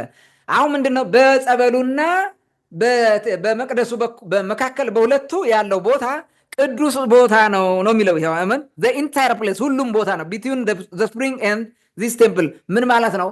በአንዘይ መርኩ የጸበል ቦታና በዞኔ ድባ ማለት ነው። አሁን ይሄ ሰራባ ገዳም ብለው የሰሩበት ማለት ነው። በዞኔ ድባ መካከል ያለው እንዲሁም ከዚህ ቦታ ራሱ እስከ እያሆ ማርያም ያለው ቦታ ማለት ነው። ይሄ ቦታ ቅዱስ ተብሎ ነው የሚጠበቀው። በተለይ በሁለቱ ቀደም እየጠቀስኩት ቅዱስ ቦታ ነው ተብሎ ይጠበቃል አለ። እነዚህ ቦታ ኢንታየር ነው የሚለው ኢንታየር ፕሌስ ቢትዊን ስፕሪንግ ኤንድ ዚስ ቴምፕል ሞር ስትሪክትሊ ግሮቭ አለው። እሱ ቴምፕል ያለውን በትክክል ለመጥራት ደን ነው ድግና የሚባለውን ማለት ነው። ኢዝ ሪጋርድድ አስ ሳክሬድ ቅዱስ ተደርጎ ይወሰዳል አለ። ኤንድ ኖ ክርስቲያን ኦር ሙሐመዲያንስ ኢዝ አላውድ ቱ ኢንተር ዊዝን ዘ ሃሎውድ ፕሪሲንክት ይላል። ማንም ይሄ በተከለለው ቦታ ይሄ ክፍት በሆነ ቦታ በጸበሉና በዚህ መካከል ባለው አንድም እስላም አንድም ክርስቲያን እንዲገባ አይፈቀድም አለ። የስ ቅዱስ ቦታ ነው። ቅድም ካነሳ ነው ጋር መሄድ ነው። ይሄንን ብሏል ማለት ነው። ምን ብላል? ሌላ ደግሞ they have no buildings for their religious service ይላል። ለሃይማኖታዊ ግልጋሎታቸው የሚውል ምንም አይነት ህንፃ የላቸውም። ቤተመቅደስ የተሰራ ቤተመቅደስ የላቸውም። ቤተመቅደሳቸው ሌላ ነው አለ። ይሄም እውነት ነው። ምንም እንትን የለው። ገጽ 209 ምን ይላል? their religion is a great mystery in Abyssinia as that of Anser of Assyria ይላል። ሲሪያ የሶሪያ ውስጥ ያሉ አንሴር የሚባሉ አሉ። እንደነሱ ሃይማኖት ሚስጥር ነው፣ ድብቅ ነው አሉ። እነዛኞቹ ከሙስሊም ነው የሚያገናኟቸው። የኛውን አሁን ከአይሁድ ጋር እንደሚያገናኙት ማለት ነው። የተለየ የእስልምና የአምልኮ ስርዓት ነው የሚባሉት። በጣም ጥንታዊ የሆነ ስርዓት አላቸው። እነዚህ ደግሞ ከምንድን ነው የመጡት? ይሄ አሁን የከነዓን ምድር ከነበረው ሊቫንት ነው የሚባሉት እንትኖች ማለት ነው። ከዛ የነበረ ጥንታዊ ሃይማኖት ነው። ሪሊ ይሄ ሊሆን ይችላል፣ ራሱ የህግ ልቦና የአምልኮ ስርዓት ሊሆን ይችላል። በትክክል ብናጠናው ማለት ነው። በትክክል ቢጠና አሁን እሱ መጠናት እንዳለበት አእምሮዬን የሆነ ነገር ይጠይቀኛል፣ እንደዛ ማድረግ እንዳለበት። ሶ አይ ዊል ዲግ አውት ኤ ሎት አባውት ዛት። እንደዛ ነገር አለ። ሌላም ስም አላቸው የሚጠሩበት ማለት ነው። እነዛ እንትኖቹ አሁን የሚከተሉት ሃይማኖት ማለት ነው። እንደዛ አለ። ልክ እንደነዛ ነው ብሏል። እውነቱን ነው። ሚስጥር ነው። የስ ሚስጥር የሆነው ቅማንቶቹ ራሳቸውን ስለሚጠብቁ ማለት ነው። ለማንም ገብቶ ማንም እንትን አይልም። እነሱ ከክርስቲያን ቤት እንኳን አይገቡም። ውጭ ነው የሚያድሩት። የክርስቲያን ቤት ማንም አይገባም። ማንም አንድ ክርስቲያን ከእስላም ቤት ይገባል፣ አንድ ሙስሊም ቤት ከክርስቲያን ቤት ይገባል። ቅማንቶች ግን ከነዚህ ቤቶች መግባት አይፈልጉም፣ አይገቡም። ህገ ልቦና አምልኮት ተከታዮች ማለት ነው። በፍጹም ከውጭ ብርድ ሲመታቸው ያድራል እንጂ አይገቡም፣ ካልተቀደሰ ቤት ማለት ነው። በራሳቸው እሳቤ ማለት ነው። ይሄ ይታወቃል ማለት ነው። ይሄ ምክንያት ይሄ ደግሞ እንትን እንዲደረግ አድርጓል። ሌላ ምን ይላል? ዘይ ኦንሊ ኢት ሚት። አየው ቅድም አንዱ ምናል ያገኙትን ሳይመርጡ ይበላሉ ብሎ ጽፎ ነበረ። እንትኖቹ ይሄ እስላም ኢን ኢትዮጵያ በሚለው የጻፈው መሰለኝ። ምን ይላል ይሄኛው? they only eat meat which has been slaughtered by themselves አለ። በቃ ራሳቸው ብቻ ያረዱትን ነው የሚበሉት እንጂ ሌላ ስጋ አይበሉም አለ። ሌላ ደግሞ and stew fish and coffee አሳና ቡና ይጠላሉ። ቡና ፍልታበት ነው የአይከልን ድግና የሜት አይከልን ድግና አንዲት ዛሬ ያደረባት ሴትዮ ቡና ፍልታበት ነው ለተወሰነ 1954 ጀምሮ ጥለውት ቆይተው እስከ 2000 ዓመተ ምህረት የቆየው ማለት ነው። አሁን ተቀድሶ እንደገና ወደ ተመለሰበት ለምን አረከሰችው በሚል ማለት ነው። ቡና ከጠጣ አንድ እንትን የረከሰ ነው። ከቡና በኋላ አሁን ያለውን ውሰደው። ቡና ብቻ አይደለም ባይዘው ጫት፣ ሲጋራ ይሄ እርኩስ ነው በቅማንት ህገ ልቦና የአምልኮ ስርዓት በፍጹም ማለት ነው። ይሄን ካደረክ ሃይማኖት ተቀምጣለህ። በቃ ኦልሬዲ የረከስክ ነህ። እንደዛ ስለሆነ ማለት ነው ይጠላሉ ያለው እውነቱን ነው። ይሄን እዚህ ጋር ያነሳው ማለት ነው። ይሄም ምንም ልዩ እንትን መጥፎ ነገር የለም። እውነቱን ነው የተናገረው። የት ይላል? they adopt Christian names and have a kind of baptism which their Christian countermen designate as a mockery። ጥምቀት አላቸው ይጠመቃሉ። ግን የነሱ እንትኖቹ ክርስቲያኖቹ ማለት ነው ክርስቲያን ጓደኞቻቸው ሌሎቹ ቀልድ ነው፣ አውቀው ነው የሚያሾፉት፣ እየቀለዱ ነው፣ ማታለያ ነው ብለው የሚያምኑበት አይነት ጥምቀት ይጠመቃሉ ክርስቲያን ለመምሰል ማለት ነው። ይሄ ደግሞ ሲደረግ ነበር በአፄ ቴዎድሮስ ዘመንም በጎንደር ዘመንም። አንዳንዴ ወታደር ነው የሚያገለግሉት፣ ከአንገታቸው ሰማያዊ ክር እያሰሩ የክርስቲያን ስጋ እየበሉ ይቆያሉ። ሲመጡ የጥሬት ስራ ይደረግላቸዋል። ሙሉ በሙሉ ልባቸውን አይሰጡም ለክርስትና ወይም ምናምን እንዲያደርገው ስለኖሩ ይሄንን ነው። በዛ ምክንያት ሞከሪ ነው ይሏቸዋል ሌሎቹ። እውነታቸው ነው። ሌላው እንግዲህ ሪቻርድ ሲጋምስት ነው 1969። ይሄን ብዙ ማለት አልፈልግም። ሙሉ በሙሉ የቅማንትን አጠቃላይ አጠቃላይ ባህላዊ ኤሌመንቶቹን ባህሉን ያጠና ሰው ይሄ። ነገር ግን የዚህ ሰውዬ ትልቁ ችግር ምንድን ነው? የቅማንትን ሃይማኖት አንዱን ይደራ ያመልካሉ ብሎ ጽፎ በዛው ነግረውት፣ ስለ መላእክት ነግረውት፣ ስለ ቅዱሳን ነግረውት ይሄን ነገር ከጻፈ በኋላ የአምልኮ ስርዓቱንና ከዚህ በፊት በተጻፉ መጽሐፍ ኢንፍሉዌንስ ውስጥ ወድቆ ፔጋን ሄብሪያክ ብሎ ጽፎ ሄደ ማለት ነው። ትልቁ ችግር እሱም ራሱ አይሁዳዊነትን ፔጋኒዝም ጋር አገናኝተው አቀላቅለው ነው የሚጠቀሙት ብሎ ነግሮን ሄደ ማለት ነው። ብዙ ነገር አበላሽቶ ሄደ እንደዛ አድርጎ። በኋላ አክቹዋሊ ይቅርታ ጠይቋል ይሄ ሰውዬ። ሶ the whole book has described ቅማንት cultural element በደንብ አድርጎ ብዙ ነገር ያብራርቷል። ግን እንደዛ መጨረሻ አበላሸው ማለት ነው። መጽሐፉን ግን ወደዋለሁ። በጣም ብዙ ነገሮችን እኔ ማላቃቸው ነው ያሳወቀኝ።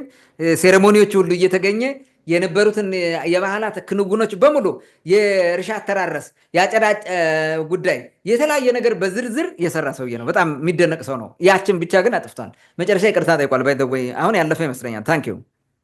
መልካም ዘንድር እንግዲህ ብዙ ነገሮችን ነው ያነሳው ስለ ቅማንት ሕገ ልቦና ምን አሉ የሚለውን። አብዛኞቹ ሕገ ልቦናውን እኔ በግል የተረዳሁት አያውቁትም። ዝም ብለው ለምሳሌ አንዱ ያገኙትን ሙስሊሞችም ክርስቲያኖችም ሌላው የሚያረደውን ይበላሉ ያለው ቅድም ያልከው ለምሳሌ በጎንደር ዘመን ወታደር የነበረው መንግስት የሚያዘጋጀውን ሴርሞኒ ይሳተፋል። ወደ ቤቱ ሲሄድ ግን ሌላ ነው ታጥቦ የሚገባው። ስቲል ነው ኦርቶዶክስ የሆነው ቅማንት ወደ ቤቱ ሲገባ ታጥቦ ነው የሚገባው። ዝም ብሎ ይዞት ቀጥሏል። እና ሕገ ልቦናውን አያውቁትም። ምንድነው የሚያደርጉት የነበረው? በወቅቱ የነበረውን የገዢው ስርዓት የሚሰጠውን መረጃ ጽፎ ነው ተቀብሎ ነው ሲጽፈው የነበረው።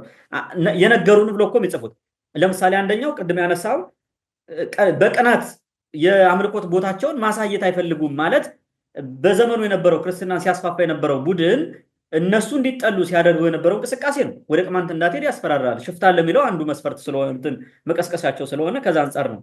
ምናልባት ቀጥለን ለምን እንደዛ እንዳሉ ይህን ስናነሳ ግልጽ ይሆናል የሚል እምነት አለኝ። ምክንያቱም ብዙ ጊዜ አሁን ሰው የተጻፈውን ብቻ ነው የሚያየው። ግን እዚህ ውስጥ ሲጽፉ እንደተረዳሁት እኔ ሌላ ጥያቄ የሚያስነሳ ጉዳዮችም አንስተውላቸዋል። ለምን እንደዚህ ለምሳሌ ፀሐይ ያመልካሉ፣ ወደ ምስራቅ ይሄዳሉ፣ እንደውም እየሮጡ ወደ ምስራቅ ይሄዳሉ ብሎ እንደጻፈው ነው ያነሳውና ለምንድን ነው በፍጥነት ወደ ምስራቅ የሚሄዱት የሚለውን ማንሳት አለበት።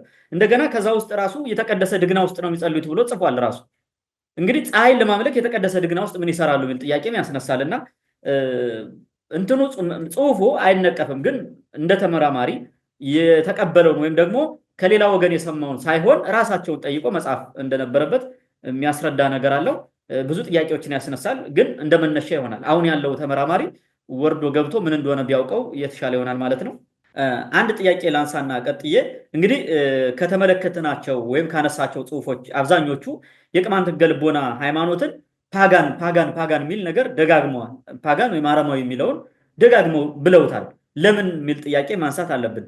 እኔ ግን ፓጋን የሚለው ሃይማኖት የለሽ እንደሚል ነው እኔ እስከዚህ አሁን እስካለው ማውቀው። ግን ቅድም ደግሞ አንተ ስታነሳው ዓለም ከተቀበላቸው እምነቶቹ ውጭ የሆነውን በሙሉ ነው የሚል ነገር ስላነሳ ምናልባት ምንድነው ፓጋን የሚል ድምዳሜ ላይ የደረሱት አብዛኞቹ የሚለውን ለምን የሚለውን ጥያቄ ወደ አንተ ላምጣውና ማብራራት ትችላለህ። መልካም እንግዲህ ለማሳጠር ብዙ እዛ እንትን ስላልኩት በጣም ብዙ ሌሎች መጽሐፍት አሉ፣ እንትኖች ጽሁፎች አሉ ካየናቸው። እነዚህ አሁን ከነዚህ ጽሁፎች መካከል አብዛኛው ለምንድን ነው የሕገ ልቦና እምነትን እንደ የአረማዊነት ወይም አረማዊ የሆነ እምነት ነው የተለየ ነው ባዕድ እምነት ነው ማለት ነው፣ ሌላ ነገር የለውም፣ ባዕድ እምነት ነው፣ ባዕድ አምልኮት ነው የሚባለው ይገልጸዋል። አይ ቲንክ ባዕድ አምልኮት የሚሉት ነው። እንደ ባዕድ አምልኮት የሚያዩት ለምንድን ነው የሚለውን ነገር ለመመለስ ያክል እንግዲህ የመጀመሪያው ብዙዎቹ የተሳሳተ የደብተራ መረጃ ላይ ስለተመሰረቱ ነው። ቅድም እንዳልኩት ነው መረጃው የሚያመጡት ከማን ነው? ይሄ ሃይማኖት እንዲጠፋ ከሚፈልገው ነው። በነገራችን ላይ ይሄ የደብተራው ስርዓት ሌሎችን ሃይማኖት በማጥፋት መስፋት ስለሆነ የሰራው ንጉሱን ተከትሎ የሙሴ አምልኮት ነው ብሎ የሚከተሉትን የአብርሃም አምልኮት ነው ብለው ሲከተሉ እንከተላለን። የአብርሃምን ጀምረን ተቀብለ ነው ያን ሁሉ ነው የመጣ ነው። አብርሃም አባታችን ነው አበብዙሃን እያለ እንዴን ሙሴ ኦሪትን የተቀበለውን እሱ አባታችን ነው ሙሴ ሊቀ ነቢያት እያለ የሚያስተምረው የሊቀ ነቢያት ሙሴን ሃይማኖት የያዙትን ነው ሲያሳድድ ሲገል ይኖረው ኦሪት ተከታይ ቅማንቶችን ማለት ነው። የአብርሃም የሚከተለው የነበረው ተቀብሎ ማለት ነው። ከነዚህ ከከናናውያን ተቀብሎ የተከተለውን የሕገ ልቦና አምልኮ ስርዓት የሚከተሉትን ቅማንቶች ነው የሚያሳድደው። ይሄ ኃይል በጥላቻ ታውሮ ስለሆነ ይህንን ነገር ያደረገው ያን የጥላቻቸውን የሚነግሩትን እየመጡ ይጽፋሉ ማለት ነው። እንደገና ደግሞ ክርስቲያንስ የሚመጡት ደግሞ የሆነ ክርስቲያንን ብለው ነው የሚመጡት አውሮፓውያን አብዛኞቹ ሚሽነሪ ምናምንን።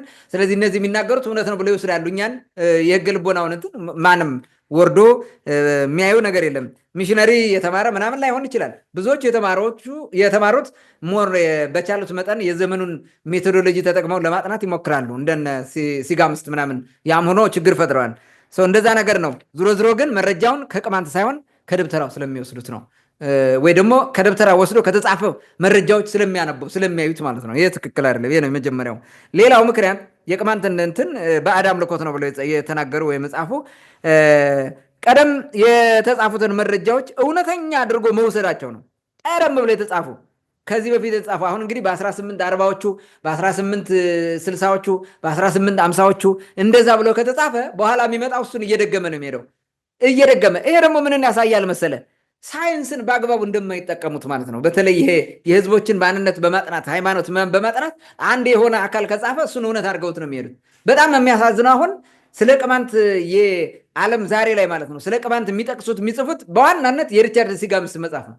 ሪቻርድ ሲጋምስ ደግሞ ፔጋን ሄብሪያክ ብሎ ስለጻፈ ፔጋን ሄብሪያክ እያሉ የሚያወሩ የፔጋን እምነት የሚከተሉ ተብሎ በዓለም ሲመጡ ቁጥር አንድ አድርጋ ያመጡታል ቅማንትን ማለት ነው። ለምን ጽፎላቸዋል። ይሄ ትልቅ ኢሜጅ ማበላሸት ነው የተሰራው ማለት ነው በዚህ መንገድ።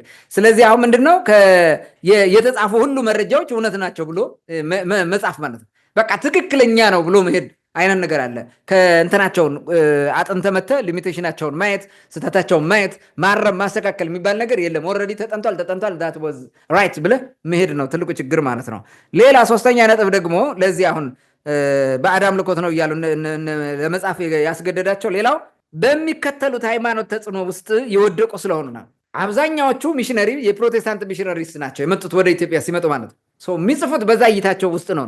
አብዛኛው እነ ራስ አመም ሌሎችም እነ ስተርም ሲጽፉ የነበሩት ሌላም አሉ። እነዚህ ብቻ አይደለም። በጎንደር ዘመን የነበሩ አሉ። እንትን ይሄ በዘመነ መሳፍንት ማለት በመጨረሻ በኃይለ ሥላሴ አሚን በአፄ ቴዎድሮስ ዘመን የነበሩ ይሄኛው ሃይማኖት እንዲህ ስለሆነ ለእኛ ለፕሮቴስታንት ስብከት ይመቻል፣ ይሄኛው እንዲህ ይመቻል፣ ይሄ ግን እንዲህ ነው ወጉ ባህሉ እንዲህ ነው አይመችም እያሉ ሲጽፉ ነው የነበሩት። ስለዚህ ከዛ አንጻር ነው የሚያዩት ማለት ነው። የቅማንትን የአምልኮት ስርዓት አሁን ባላቸው እነሱ በሚከተሉት ፐርስፔክቲቭ ብቻ ስለሚያዩት ፔጋን እያሉ ይጽፋሉ ማለት ነው። አንዱን እምነት ይከተላል ብሎ ሊጽፍ ይችላል። የሌላ እምነት ተከታይ መጥቶ አይልም። እንኳን እነሱ እዚህ የሚያውቁ አብረው የኖሩ ትላንት ክርስትና ተቀብለው የተቀየሩ ቅማንት የነበሩ ሰዎች ዛሬ ክርስቲያን የሆኑ አማራ ብለው ክርስትናውን አማራ ብለው የጠሩ እነሱ እኮ ቅማንት ይሄ ባዕድ አምልኮት ነው የሚሉት ራሳቸው ማለት ነው። የራሳቸውን የአባቶቻቸውን የአምልኮት ስርዓት የአፄ ፋሲልን የአምልኮት ስርዓት ማለት ይህንን እንደዚህ አድርገውት ነው የሄዱት። የእነ አብርሃምን የአምልኮት ስርዓት ባዕድ አምልኮት ነው ይለዋል። ይሄ እኮ በእነ አብርሃም ዘመን ነው የነበረው። አሁን ክርስትና ስለመጣ በክርስትና ዘመን ይሄ መሆን የለበትም ብሎ ሊተች ይችላል። በዘመነ ክርስትና እንዴት ሕገ ልቡና ብሎ መጠየቅ ይችላል። መብታቸው ነው። እንዲህ ቢለው እንትኑም ትችቱም ተገቢ ነው ብለህ ታስባለህ። ኦኬ እነሱ እይታቸው ኦኬ፣ ሰዎች እስከፈለጉት መብታቸው ነው። ማን ይከለክላቸዋል? ከዛ ውጭ ግን ይሄን ለማንቋሸሽ ተብለህ ፔጋን ነው ወይንም ባዕድ አምልኮት ነው እያለ የሚነገረው ነገር ትክክል አይደለም፣ ለማሸማቀቅ ስለሆነ ማለት ነው። ስለዚህ በዚህ የሚመጡት ሁሉ እንደዛ እያደረጉ ስለሚጽፉ ነው ዋና መሰረታዊ የሆነ ነገራቸው። ማለት ሁሉም ፕሮቴስታንቶች እንደዛ ያደርጋሉ ማለት አይደለም። ራፔል ፕሮቴስታንት ይመስለኛል፣ ኤድዋርድ ራፔል ያደረገው ነገር ግን ቅድም እንደነገርኩ እውነታውን ነጽፎ ሄደው እንደዛ አይነት ጥሩ ሰዎችም አሉ፣ በጅምላ እንዳይሆን ማለት ነው የተናገርኩት። ሌላው የግንዛቤ ችግር ነው። ትልቁ የግንዛቤ ችግር ምን ማለት ነው? አብርሃምን ተቀብለው ቅማንቱ የሚከተለውን የአብርሃም ሲከተለው የነበረውን ሃይማኖት ማጣጣል የግንዛቤ ችግር ነው፣ ወይንም ባዕድ አምልኮት ነው ማለት የግንዛቤ ችግር ነው። አሁን የኦሪት እምነት የሚከተሉትን ባዕድ አምልኮት ነው ሳትል ለኦሪቱም ለክርስትና አባት የሆነውን የሕገ ልቦናውን እምነት ባዕድ አምልኮት ነው ካልከው አብዳል ማለት ነው። በቃ ይሄ ምንም አይነት እውቀት ግንዛቤ የላቸው ማለት ነው። በእርግጥ ይሄ አሁን በአዲሱ በክርስትናው ዓለም ብዙዎቹ ኦሪቱንም አያውቁትም፣ እንኳን የሕገ ልቦናው ማለት ነው። የሕገ ልቦና የሚባለውን ነገር አያውቁትም። በዋናነት ይሁዲነት ወይንም ኦሪት የምንለውን ይወስዱትና እሱን ብቻ ይናገራሉ። ስለ ኦልድ ቴስታመንት ካወራ ዝም ብሎ አዳም ምን የሚለውን ታሪክ ያመጡና ከአብርሃም ነው የሚነሱት። አብርሃምን ማን ባረከው? ማን ነው በዛ መስመር ያስገባው? ማን ነው እንዲገረዝ ያደረገው? ከእግዚአብሔር ጋር ቃል ኪዳን ያስገባው የሚል አያውቁትም። ከዛ በፊት የነበረው ማለት ቅማንቶች ያን ይዘው እንደሄዱ እንደዘለቁ ስለማያውቁት ነው ትልቁ ችግራቸው ማለት ነው። ስለዚህ የግንዛቤ ችግር አለባቸው። ይህንን ማስተማር ያስፈልጋል ማለት ነው። ሌላው ነጥብ ምንድን ነው? የምዕራባውያን የታሪክ ባለቤቶችን የማጥፋት ሴራ መሰረት እየተደረገ ስለሚዘገብ ነው። ብዙዎች ሆን ብለው ማለት ሚሽነሪ ሙነው ይምጡ አጥኝም የሆነው ይምጡ ብዙዎቹ የራሳቸው የምዕራባውያን ሚሽን ይዘው ነው የሚመጡት። ባይዘወይ አንዳንዶቹ ጄኒውን የሚመጡ አሉ። ለማጥናት፣ ለመሰለል፣ ለመመረጅ ሀገሪቱን ህዝቧን ለመመረጅ ምናምን ይመጡ እንዳሉ እናውቃለን። ይሄን እናውቃለን።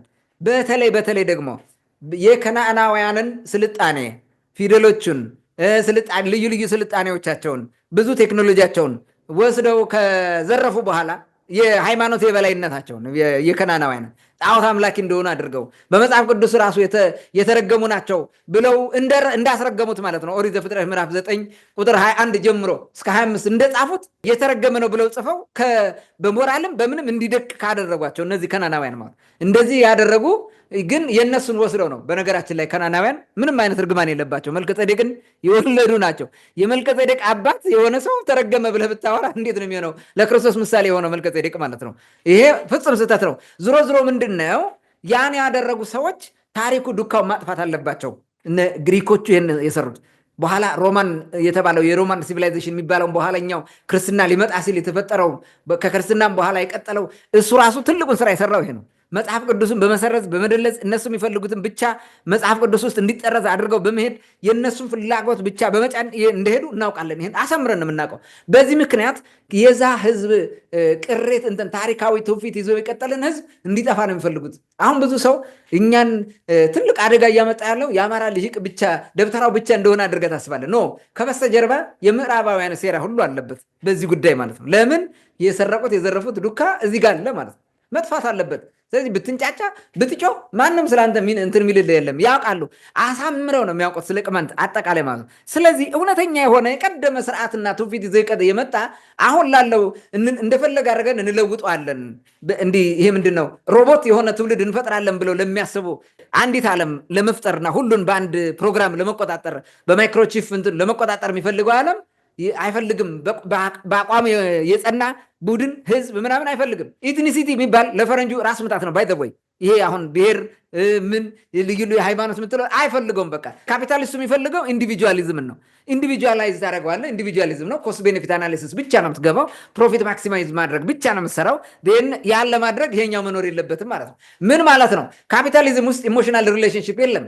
ዴር ኢዝ ኖ ዩ ካን ጌት አሁን ሪሌሽንሽፑ ማለት ነው የምርት ግንኙነቱ በሙሉ ኢሞሽናል አይደለም ማለት። እኛ ጋር ደግሞ ኢትኒሲቲ ምናምን ሪሊጅን ስትል ኢሞሽናል ሪሌሽንሽፕ ነው። ማንም ሰው ማንንም ለመርዳት ሳንቲም አይጠይቅም። ለማማከር ሳንቲም አትጠይቅም። አንተ ዘመድ፣ ቤተሰብ፣ ሌላም ሰው መጥቶ ቢመጣ መንገድ ላይ ወድቆ ያገኘውን ሰው ብታገኘው አንስተህ ወስደህ ታሳክመዋለህ። በራስህ ገንዘብ አሳክመህ ገንዘብ ከሌለው ማለት ነው ተንከባክበህ እንትን ትላለህ። ጉድ ሳማሪታን ሆነ ነው የምትሰራው ማለት ነው። ይህን የሚያደርግ ግን ዌስተርን የለም። they will ask you money payment, you have to pay something to get the service።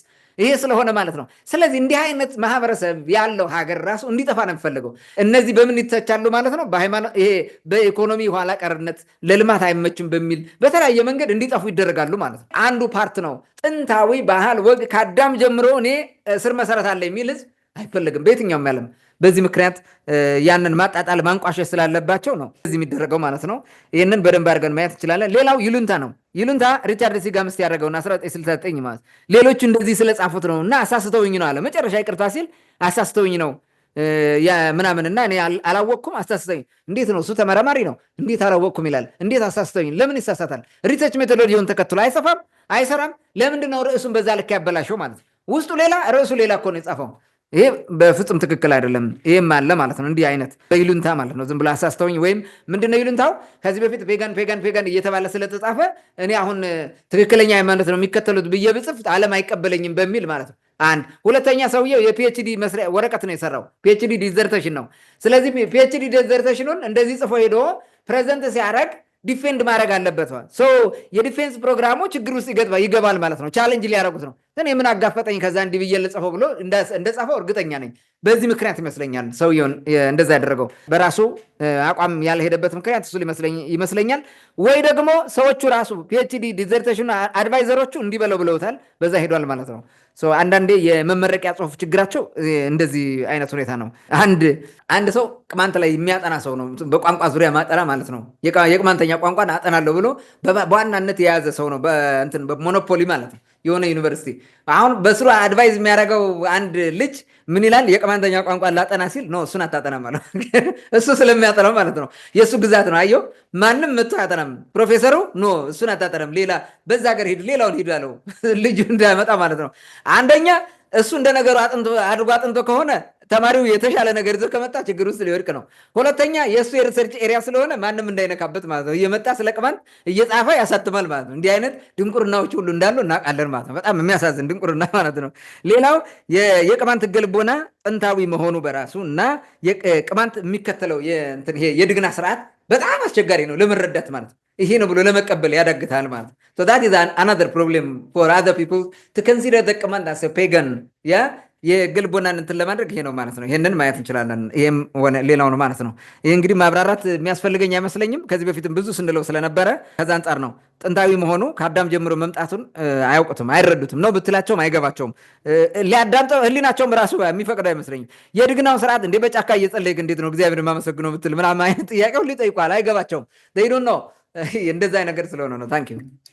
መልካም እንግዲህ ለምን አረማዊ ወይም ደግሞ ፓጋን ብለው ለመደምደም እንደተነሳሱ ወይም ደግሞ እንደዛ ብለው ለመጻፍ እንደተገደዱ ብዙ ነገሮችን አንስተሃል። በጥቅሉ ግን ምንድነው ቅድም ሳነሳቸው ነገሮች የተረዳሁት ምን የጠቅለል ባለ እንትን የሆነ አብዛኛውን ዓለም ማቴሪያሊስት የሆነ እንትን ላይ ነው ትኩረት የሚያደርገው። ለምሳሌ ሕገ ልቦና በጫካ ውስጥ አምላክ የሆነ ቤት ውስጥ መገደብ የለበትም እንትኑ አምልኮቱ ብሎ የሚያስበውን እነሱ ልክ ክርስትናው ቤተ መቅደስ አድርጎ የሆነች ቤት ውስጥ ተሰብስበን እንደምንጸልየው እንደዛ አይነት ነው የሚፈልጉት። እና አብዛኛው ጸሐፍቶችም የሆነ የሚታይ ነገር ማቴሪያል የሆነ ነገር ይፈልጋሉ። ከዛ ጋር ደግሞ የለም አምልኮታቸው ሁሉ በልባቸው ውስጥ ወደ እግዚአብሔር መጸለይ ነው እና የሚጸልዩበት ቦታም ክፍት ቦታ ነው። እና ከዛ አንጻር ነው ብዙዎች ከዛ ከማቴሪያሊስት ከሆነው ነገር አንጻር ነው እነሱም አይተው ይህንም እንደ አንድ መውሰድም ይቻላል። እንግዲህ በመጨረሻ ከዚህ ምን እንማርበታለን የሚለውንና ምን ብናደርግ ነው ምን ቢደረግ ነው ማለት የሚመለከተው አካል ወይም ደግሞ ቅማንት የሆነ ሰው ፓጋን ብሎ እንትን ያለውን ተጨባጭ ነው የተቀመጠውን ሁሉ ሰው የሚረዳውን ይህ ነገር ፓጋኒዝም እንዳልሆነ ወይም ደግሞ አረማዊ እንዳልሆነ ማስረዳት የሚቻለው እንዴት ነው ለሌላው የሚለውን እሱን ጠቅለል አድርገህ ብታነሳውና የዛሬ ውይይታችን በዚህ ብንጨርስ። ኦኬ እንግዲህ ምን እንማራለን? የተለያዩ ሰዎች በተለያየ መንገድ እንደሰሩ በተለያየ መንገድ እንደሚጽፉ ሲጽፉ ደግሞ በገባቸው ልክ እንደሚጽፉ በገባቸው ልክ መደምደሚያ እንደሚደርሱ ብዙዎቹ ደግሞ እስከዛሬ የጻፉት በሚሽን በምን መጥተው በአጋጣሚ የጻፉ እንደሆኑ በአካል መጥተው አብረው ያጠኑ ራሱ በቀደሙ ጽሁፎች ራሱ ተጽዕኖ ውስጥ እንደሚወድቁና አንዳንድ የቆዩ የተለመዱትን ነገሮች ይሄ ምንድነው ቴክን ፎር ግራንትድ አድርገው እንዲሄዱ ዝም ብሎ የተለመደ ሁልጊዜ የሚደረግ ነገር እንደሆነ አድርገው እንደሚሄዱ መረዳት አለብን ማለት ነው። ስለዚህ ሌላ የራሳችን ሜጀር መውሰድ አለብን ማለት ነው። ይሄንን ሪቨርስ ለማድረግ ከዚህ ምን እናድርግ? አንደኛ የቅማንት ታሪክ እኛው ራሳችን ማዘጋጀት መጻፍ፣ ሳይንሳዊ በሆነ መንገድ ማለት ነው። እኛው ራሳችን በገባን ልክ በሳይንሳዊ መንገዱን ተከትለን መጻፍ ማደራጀትና ማምጣት አለብን።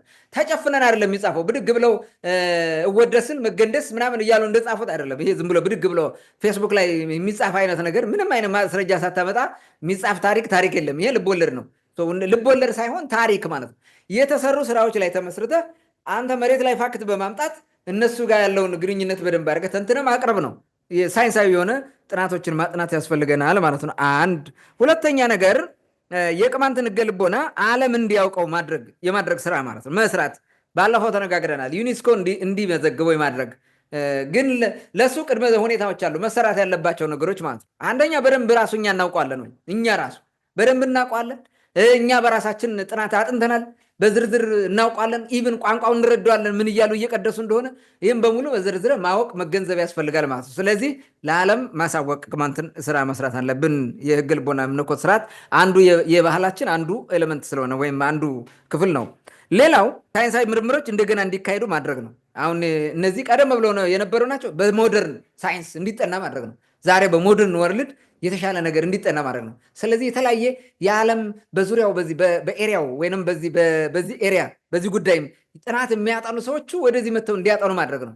የመጀመሪያው ይህን ለማድረግ አካባቢውን ሰላም ማድረግ ክልልን መመስረት ነው። እንጋብዛቸዋለን፣ የመጡ እንዲያጠኑ ታደርጋለህ። በቃ አለቀ። ይጠናል። ዩኒቨርሲቲዎች ራሱ ፎከስ ያደርጋሉ እዛ ላይ ማለት ነው። ብዙ የሚገራርም ነገር ስላለ አሁን ብጥብጥ ምናምን ስላለ ነው ችግሩ እንጂ ማለት። ስለዚህ ይሄ ነው። አራተኛ የተሰሩ የምርምር ስራዎችን መገምገምና እነዚህን ግምገማዎች በመጽሐፍ መልክ እየጻፍን ማሳተም። ልክ ከዚህ በፊት እኔ አንድ አጭር መጽሐፍ አሳትም ያለው በሶፍት ኮፒ ያለው ማለት ነው። እነዚህን በሙሉ በዝርዝር በመተቸት ማለት ነው። ሁሉም አይደለም ግን ዋና ዋና የሚባለው ትልልቅ ነገር ያላቸውን በዝርዝር አስቀምጠናል። ሜይ ቢ ያ መጽሐፍ ከነዚህ ፋይንዲንጎች ጋር ተያይዞ እንትን ሊደረግ ይችላል፣ አፕዴት ሊደረግ ይችላል። እሱም መጨመር ያስፈልገዋል። አምስተኛ ባህላችን፣ ወጋችን፣ ትውፊታችን፣ ቋንቋችን መጠበቅ ያስፈልገናል ማለት ነው። መጠበቅ ይህንን ነገር ካደረግን የተሻለ ነገር ይኖረናል ማለት ነው። መጠበቅ፣ መማር፣ ማወቅ፣ መገንዘብ ያስፈልገናል ማለት ነው። ስድስተኛ የራሳችን ክልል መመስረት ነው። የራሳችን ክልል ስንመሰረት በራሳችን እንጠብቀዋለን፣ በቃ እናሳድገዋለን ማለት ነው። ክልል ያልነበራቸው ሲጎሳቆሉ የነበሩ ህዝቦች አሁን በክልላቸው በመሆናቸው ቋንቋቸውን፣ ወጋቸውን እንዴት አድርገው እንዳሳደጉ እናውቃለን። የሶማሌን ህዝብ ውሰደው እንዴት አድርገው አሁን የተሻለ ነገር እንዳለው ማለት። የአፋርን ህዝብ ውሰደው ድሮ ከነበረው አሁን የት ደረጃ ነው ያለው። የሐረሪን ህዝብ ውሰደው ድሮ ከነበረ አሁን የት ላይ ያለው። የተለያዩ ህዝቦችን ውሰዳቸው ክልል ያላቸው። የኦሮሞን ህዝብ ውሰደው ድሮ ምን ነበር የሚደረገው? ኦሮሞ በምን እንትን ነበር የነበረው የሚታየው? አሁን የት ነው ያለው ኦሮሞ? በራስህ ክልል ሲኖርህ በዛ ደረጃ ቋንቋህን፣ ወግህን፣ ባህልን ታሳድግበታለህ ማለት። ትግራይ ድሮ ምንድን ነው የነበረው? ምንድን ነው ሲደረግ የነበረው? የትግራይ ህዝብ የነበረበት ጫና ምናምን፣ ወጉ፣ ቋንቋው፣ ባህሉ። አሁን ግን ምን አደረገ? ክልል ስላለው ብዙ ነገር አድጓል። እነዚህ ህዝቦች በራሳቸው ቋንቋ፣ በራሳቸው ወግ፣ በራሳቸው ባህል የሚተዳደሩበት የራሳቸው ክልል እንዲኖራቸው ማድረግ ነው። ከነዚህ ውስጥ ቅማንት ይህን ማድረግ አለበት። ይህን ስታደረግ ሁሉም ችግሮች ይፈታሉ። የውጭ ሰዎችን በቀጥታ አንተ ክልል ይመጣለሁ። ከአዲስ አበባ መጥቶ አንተ ክልል ነው የሚመጣው እንጂ አማራ ክልል ሊዶ አማክርም፣ እዛ ደብተራ አማክር ምናምን። ቀጥታ ከአንተ ክልል ባህልና ቱሪዝም ቢሮ ነው የሚመጣው። ተቀብለህ ታስተናግደዋለህ፣ ይሰራል። በቃ ይሄንን ማድረግ ያስፈልጋል ማለት ነው። ሰባተኛ የቅማንት ባህልና ቋንቋ ማበልጸጊያ ማዕከላትን ማቋቋም ያስፈልገናል። ማዕከላት የተለያዩ ድርጅቶችን መመስረት ያስፈልጋል። እነዚህ ማዕከላት ቋንቋውን ያበለጽጋሉ ማለት፣ ሪቫይታላይዝ ያደርጉታል ማለት። እንዲህ አይነት ስራዎች መሰራት አለባቸው። ምሁራን ይሄን ነው መስራት ያለባቸው። ሌላ መጨረሻ ማንሳት የምፈልገው በቅማንት ሁለመናዊ ባህላዊ ምን የሚባለው ሁለመናዊ የህይወት ዘርፍ ዙሪያ የሚሰሩ የምርምር ተቋማትን መመስረት፣ የውጭ ባለ እንትኖችን ተመራማሪዎችን፣ የሀገር ውስጥ ተመራማሪዎችን ወደዛ መጥተው እንዲያጠኑ ማድረግ፣ ፈንድ አፈላልገህ ፈንድ ማቅረብ ለሚጠኑ ጥናቶች ማለት ነው። እያወዳደርክ ሪሰርች ማሰራት፣ ማሳተም መጽሐፍ። በዚህ መንገድ ቅማንተኛ የበለጠ ወይም የቅማንት ባህል አጠቃላይ ቅማንት እንዲታወቅ ይደረጋል ማለት ነው። these are the mechanisms by which we can preserve our culture, by which we can promote our culture to the world። ስለዚህ ሁሉም ህዝብ ይሄንን ነገር ለማድረግ መጣር አለበት ማለት ነው። በደንብ አድርገን መጣር አለብን። እነዚህ ነገሮች መሰረታዊ መፍትሄ ይሆናሉ ብዬ አስባለሁ። እኔ ያልጠቀስኳቸው ካለ አንተ ጨምርበት። አድማጮቻችንና ተመልካቾቻችን ደግሞ የራሳቸው እንዲህ ቢደረግ የሚለውን ከዚህ ተነሳው ራሳቸው ይጨምሩበትና ያስፉት። ታንክ ዩ። መልካም። እንግዲህ በመጨረሻ ምን ይደረግ የሚለውን ላነሳው ሀሳብ ከልብ አመሰግናለሁ። እኔ በግሌ ምንም የምጨምርበት ሀሳብ የለም። ከዚህ በላይ ማበላሸት ነው የሚሆነው። ሁሉ ሰው ከልብ ቢያዳምጠውና ተግባራዊ ቢያደርገው የሚል የራሴ ምክረ ሀሳብ አለኝ። ውድ አድማጭ ተመልካቾቻችን የቅማንት ሕገ ልቦና እምነት በውጭ ጸሐፍት እይታ በሚል ያቀረብንላችሁ ውይይት ይህን ይመስል ነበር። ስለተከታተላችሁን ከልብ እናመሰግናለን። በዚህ ጉዳይ ሀሳብ አስተያየት መጥቶ ማቅረብ የሚፈልግ ካለ መምጣት ይችላል። መድረካችን ክፍት ነው። ይህ የሁላችንም ጉዳይ ስለሆነ በዚህ ጉዳይ ሀሳቡን መሰንዘር የሚፈልግ መድረኩ ክፍት ነው ለማለት ያክል ነው። ስለተከታተላችሁን በድጋሚ ከልብ አመሰግናለሁ። መልካም ጊዜ ሁላችሁ